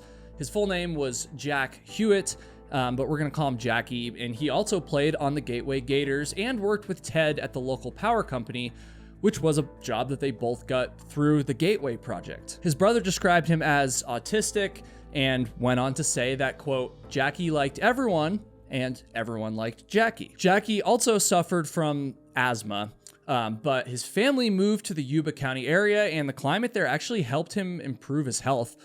So much so that, along with the basketball team, he also loved to ride his motorcycle around town, which sounds super fun. And then we have Bill Sterling. And by all accounts, he was the quiet leader of the group, you could say. Now, over the years, his family hasn't really been interested in speaking about the events we're about to get into, and so we don't have a ton of personal information about him and his life. We do know, however, that he was the best bowler on his bowling team, and that at a young age, he was apparently admitted to a hospital for, quote, hyperactivity. We also know that at one point in time, he worked at a restaurant, but his mom ended up making him quit because she said that the men there were, quote, getting Bill drunk and stealing his money. And lastly, we have Jack Madruga, who was Bill Sterling's best friend. Now, Jack was drafted into the U.S. Army and was honorably discharged after serving in Vietnam. And although he was never like formally diagnosed with a developmental disability like some of his close friends, Jack was a very quiet and introverted person that found like genuine community and friendship through the Gateway Center, just like all of the other men I've described. He loved sports. He was responsible. He was one of the only members of the team to have a driver's license, actually, and own his own vehicle, which was a 1969 Mercury Montego. Remember that, because it's going to be coming up very soon. This car was his prized possession, and he loved to be able to drive around with his friends. But on one cold, fateful February night, the group of all 5 of these men would go on a drive that was frankly anything but fun. And so, now we've met the group of men that would eventually go on to be named the Yuba County 5. We got Gary, Ted, Jackie, Bill, and Jack. It's important to note, however, that the name Yuba County 5 had not been given to them by this point in the story. In fact, they actually had a completely different name at the time. Around town, they were collectively known as, quote, the Boys. And that takes us to February 24th, when the 5 of them piled into Jack's Mercury Montego, and they drove 50 miles north to Chico, California, to watch a college basketball game between Chico State and their favorite team, the UC Davis Aggies. So the boys would watch their favorite team, UC Davis, go on to win that basketball game, and that victory was actually meant to motivate them for their own Special Olympics basketball game the very next day. Now, some people might say that they should have just gone home and gotten a good night's sleep before their big game, but I can actually personally relate to these 5 guys pretty heavily. I mean, whenever I get ready to work out, I'll fire up the iPod and listen to a pump-up song. iPod, what is this, 2004? You know what I mean, Spotify, whatever. Or maybe I'll watch a motivational David Goggins YouTube edit, and, just to give me all the energy I need. Plus, Goggins himself would probably just say something like, sleep is for the weak, or whatever he says. Unfortunately, things would not be very restful for the boys the night before their big game. And so, as they were riding high from their favorite team's big win, on their way back home, they were spotted at a convenience store called Bears Market in downtown Chico right around 10 p.m. And this is a fact, right? Like, the clerk at the store distinctly remembers the boys because, number one, they came in a little late, and so, the store employees were a little bit annoyed they were trying to close down. And because, number two, the boys apparently stocked up on massive amounts of snacks and junk food, which honestly kind of makes me smile, right? Because, these guys were having a great night. And, even if chips and candy aren't the best pre-game fuel, we'll say, I can't blame them one bit for wanting some celebratory snacks for the car ride home, Oh, and yes, before you ask, they did get some Pepsi. They all climbed back into the Mercury Montego, snacks in hand, and they left the market seemingly heading for home. None of them wanted to miss their very first Special Olympics basketball game the next day, which makes it even more chilling that not a single one of the Yuba County Five, or the boys, came home that night. By morning, they still hadn't arrived, and at this point, their families were starting to grow very concerned. No one had heard from them. No one had the first clue where they might have gone. And so worried sick and probably scared to death, they reported their sons missing. Now, early search efforts were absolutely frantic. They had to find these 5 men, especially considering the fact that snowy weather was blowing in and was only going to make things worse throughout the area. And of course, logically, the authorities started by focusing on the expected route between Chico and Yuba City, where the boys actually lived. Flyers were distributed, and police even reached out to the media, hoping and praying that someone out there, there has to be someone that had seen the boys or seen that Mercury Montego. So they're trying to figure out what the hell happened. Like, how did these 5 boys just vanish like this? And at first, the authorities wondered if the group might have gone on like a spontaneous trip and, would just end up coming back eventually, and maybe they just didn't bother to tell anyone what was going on. However, their families were all very adamant that none of the men would do something like that. They were all very committed to their routines. It was just very out of character, and all that just made their disappearance that much more alarming, we'll say. That snow I just told you about a few seconds ago would end up coming, and it would just continue to pile up and frankly slow down the early search efforts in the area. And again, authorities didn't initially suspect that the group had driven into the snowy mountains, since that area was not along their expected route, and it was also just extremely remote. Like, why would they do that? But then there was an absolutely bizarre, I don't know how else to say it, a bizarre break in the case. A few days after the boys went missing, on February 28th, a forest ranger found the Mercury Montego abandoned on a remote, snow-covered road in Plumas National Forest. And just to give you some more perspective, this was nowhere close to where they were supposed to be. For some unknown, freakish reason, the car had been left nearly 70 miles northeast of Chico, in the complete wrong direction from the route that the boys should have taken to get home. What the hell was it doing all the way out there? So this jarring discovery left everyone, the authorities included, completely baffled. They had been so far off in their initial search, but the abandoned car honestly should not have been found where they found it. And I don't just mean that in a creepy, why are they there sense, although that certainly holds true. When I say that it shouldn't have been found where they found it, physically, it should not have been able to get there, especially given the weather conditions. And also, how could the men have drifted so far off their route? Nothing about this discovery made any sense at all. And to make the situation even more confusing, they found the car in great condition. There weren't any flat tires. There was no signs of damage. The keys were missing, yes, but the doors were unlocked, which is just very strange. Why would you just abandon your car like that if nothing was wrong with it? Looking at the scene, it gave the authorities the impression that the boys had simply just parked and then walked away into the mountains in the dead of night, obviously, into freezing temperatures, which makes no sense at all.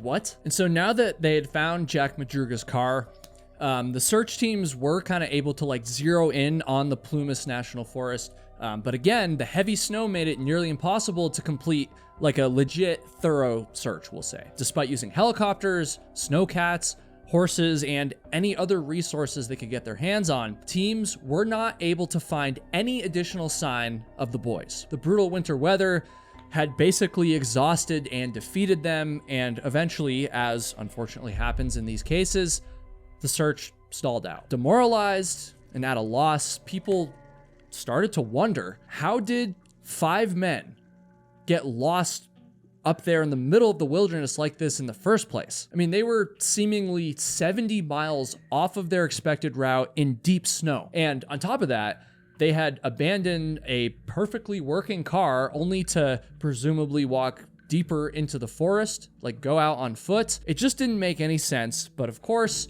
as always happens in these cases, some theories began to develop. Some people believe that the group ended up taking a wrong turn.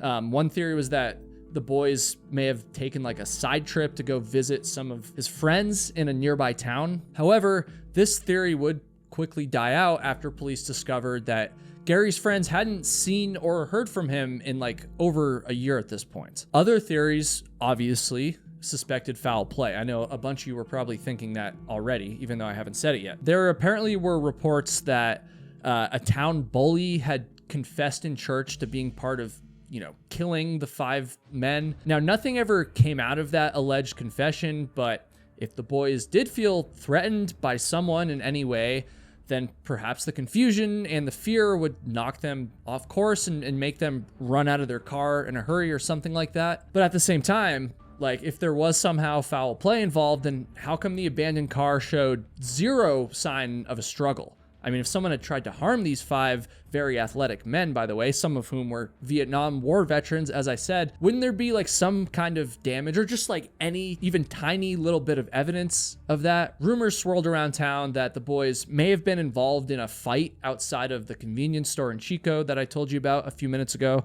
where they got those snacks and the Pepsi, of course. And sure, these boys had dealt with, trouble in their past, but by all accounts, they were some of the sweetest people that you'd ever meet. None of them had a reputation for being violent, despite, some of their struggles with mental health and other things. By all accounts that I was able to find, at least, none of them would have hurt so much as a fly. Now, maybe I'm being too opinionated right now, but I guess I should just say it. Like, you could probably tell I'm not super convinced by some of those theories. However, I am very curious about an account told by a man named Joseph Shones, who just so happens to be the man that I told you about at the very start of this video. On the night of February 24th, Joseph Shones claimed that he got his Volkswagen Beetle stuck in the snow after leaving a bar. Go figure. He then suffered a mild heart attack, fell asleep in his car, and then woke up a few hours later only to see several figures in the dark, figures in the forest. And because he was in a desperate situation, he allegedly called out for help to whoever these people were, but he was ignored. Shones' car eventually ran out of gas after this encounter, and he would be forced to walk over 7 miles to a nearby lodge. While in the hospital, he started to tell his story to the police, and of course, it caught everyone's attention when he mentioned the shadows in the snow. According to him, he says that he saw 2 vehicles on this night. One of them was an unknown red truck, and one of them was a Mercury Montego. According to Joseph, the shadows ignored all of his cries for help and eventually just drove away. And on the surface, it does seem like this story would be a huge break in the case, right? I mean, with all this new information, the authorities could now start looking for that unknown red truck and start connecting the dots, right? Like, doesn't that seem where this should be going? Well, unfortunately, Joseph Shones would end up telling multiple different versions of this story over time. And each time that he did so, his memory became more and more inconsistent, we'll say. In one account, he claimed that he had driven his Volkswagen Beetle up into the mountains to, quote, check the snowpack. But that story raises a few red flags immediately, since Volkswagen Beetles are pretty much the second worst car that I could ever imagine taking out into deep snow. Like, what? Oh, and if you were wondering, the worst car to drive in the snow is a Toyota Prius, obviously, but I bet you already knew that. Was that a low blow? In another story, Shones claimed that he was followed and tailgated by a vehicle, and that's why he got stuck. He also first stated that the people he saw in the snow never acknowledged him or spoke, and then later he claimed that he heard screaming, and then he said he remembered strange whistling sounds, whatever that means. He once even said that he saw the Mercury Montego drive towards him, and then he changed that story to include the red pickup truck as well. When confronted about all of his conflicting stories, Shones always just said that he was hallucinating due to the chest pain that he was feeling after this heart attack and due to the bitter cold, hypothermia. Regardless of whether he was lying or being genuine and just misremembering things and hallucinating, whatever, I think it's pretty safe to say that Shones is a wildly unreliable narrator, and honestly, yet another mysterious kind of thread in this whole case. For months, the snow held the secret of the Yuba County Five. Their families waited, hoping for some kind of miracle, or rather 5 miracles. They had to just wait out the rest of winter. But then, in June, the snow started to thaw in Plumas National Forest, and when it did, it revealed some horrifying truths.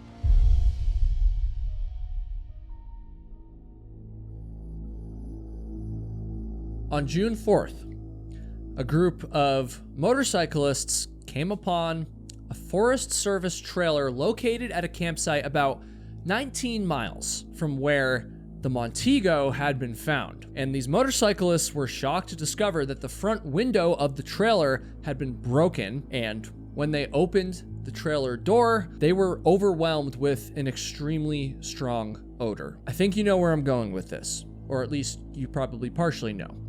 When they opened this door, they were hit by the unmistakable stench of rotting, decomposing flesh. They peered inside, and when they did this, their stomachs completely dropped. I mean, nothing could have prepared them for what they found inside this trailer. These random motorcyclists had just accidentally stumbled upon the remains of Ted Weir. The scene was a legit nightmare. I don't know how else to say it, but it did kind of reinvigorate the search for the rest of the Yuba County Five. In fact, the very next day, they went on to find more human remains, one body on each side of the road, approximately 11 miles away from where the car had been initially discovered. These remains were confirmed to be those of Jack Madruga and Bill Sterling. Madruga's remains showed signs of scavenging by animals, while all they could find of Sterling were a few scattered bones. And autopsies would eventually reveal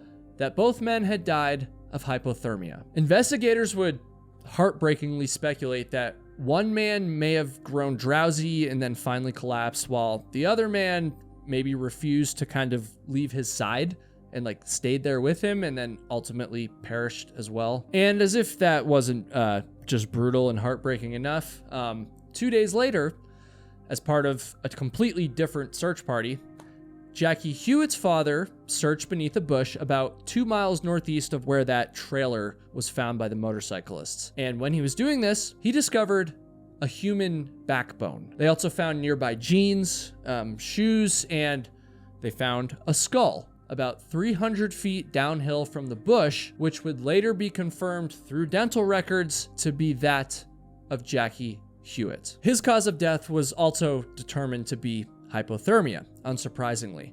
And I just want to harp on this for a second. I think it's just so sad and just mind-blowing, frankly, that Jackie Hewitt was found by his own father. Can you imagine that? I feel like I can't even process that. And then let's make things even more mysterious. Searchers would end up finding 3 U.S. Forest Service blankets and a rusted flashlight near the roadside, only about a quarter mile northwest of that trailer. Now, it's unclear if these items were related to all of this craziness or not, and it's also unclear how long that they had been there. And actually, since I'm talking about the trailer, let's go back to that for a second. So Weir's body was found in a bed wrapped in 8 sheets, including one wrapped around his head. And his autopsy concluded that he had died from a combination of starvation and, despite all the sheets, hypothermia as well. He had lost nearly half of his 200-pound body weight, and the length of his beard suggested that he might have survived an astonishing 13 weeks between the time that he had disappeared and when his body was eventually found. His feet were severely frostbitten, and curiously, his shoes were nowhere to be found. And to make Weir's death even more tragic, investigators found a ton of available resources scattered around the trailer, and they were puzzled as to why he hadn't used those tools to survive. And so, for example, there were plenty of matches and paperback books, but there was no sign of a fire or even an attempt to make a fire. And there were a ton of heavy winter coats in the trailer, but Ted wasn't wearing any of them. They did find that someone had accessed a nearby shed and consumed about a dozen cans of military rations, but they also found an unopened locker in the same shed that contained an even larger stockpile of food, which would have been enough to sustain 5 people for like a year. That's what they said anyways. There was also a butane tank in another shed that, if opened, could have powered the trailer's heating system, which is just tragic and also very, very strange. Now, Ted's family suggested that his behavior was consistent with his cognitive disabilities. He often lacked like basic judgment, such as questioning the needs to stop at stop signs, things like that. And it's just so heartbreaking to know that there was so much potential there to survive. But in all of his distress, he would end up dying a very tragic and very painful death. And as if this story couldn't get any weirder, even just about the trailer specifically still, it also appeared that Ted had not been alone in that trailer. So as they were uncovering Ted's story, Gary Mathias still hadn't been found. But investigators did find Gary's tennis shoes inside of the trailer, suggesting that he had actually been in there with Ted at some point in time. Notably, the used rations had been opened using a P38 can opener, which was a tool that only Mathias and Madruga would have been familiar with because of their military backgrounds. And so investigators theorized that Gary Mathias was possibly suffering from frostbite himself and may have taken Ted Weir's shoes in order to kind of venture outside and try to find help. That would explain why his shoes were gone, and that would explain why Gary wasn't in the trailer with Ted. They also speculated that the way Ted's body had been like carefully wrapped in multiple sheets might suggest that someone else had been there to help him. Like, it probably would have been pretty difficult for him to like get all those sheets around him himself. There was probably someone else there, presumably Gary, that like helped wrap him up. But Gary was still nowhere to be found. I mean, they'd found everyone else at this point, but where the hell was Gary? And the search continued, obviously. And since Gary had likely not been taking his prescribed medication, his family distributed his poster to mental health facilities across California, hoping that someone would find him somewhere or that he would come in. But unfortunately, nothing ever came of that. In fact, nothing ever came of any search for Gary Mathias. And the final member of the Yuba County Five, the very last Gateway Gator, was tragically never found to this day. How was this possible? I mean, where could Gary have gone? And why were the boys able to use some of the survival resources, but not all of the ones that would have helped them live to see the snow melt? How long did Gary stay in the trailer with Ted before presumably heading out on his own? And whatever happened to that mysterious red pickup truck? Did it even exist in the first place? Jack, Bill, Ted, Jackie, and Gary. 5 friends lost to the wilderness. Under very, very strange circumstances, obviously. I mean, this is a mystery that still haunts their families, and a mystery that has honestly taken on a life of its own. I mean, a mystery that still haunts the forests of Northern California. Somehow, some way, after all of these years, this infamous story still leaves us with so many unanswered questions, a lot of which I just listed there. And so I'm really curious what you guys think, especially those of you that have heard of this case before and maybe watched other videos on it. Do you think that any of the popular theories check out? Do you think the group took a wrong turn? Or was it just like an innocent mistake that spiraled into tragedy? What do you think about the fight outside the convenience store, or the bully theory about them being murdered maybe? And then, Joseph Schoen, like, was he a witness? Did he know more that he never spoke about? Could he have even played a role in their deaths, or was he just hallucinating? I cover a lot of very, very strange and mysterious stories on my channel. Stories that very often leave unanswered questions, but I think this one probably has left me with the most unanswered questions out of any story that I've ever covered. So leave your unanswered questions as well, or your possible answers. Just keep your comments respectful, please. These are real people. This is a real story. Just keep that in mind. And YouTube seems to think that you're going to enjoy watching this video next, and so give it a click. And if you are watching or listening on another platform, be sure to give this a 5-star rating. I appreciate you guys so much, and I'll see all of you in the next one.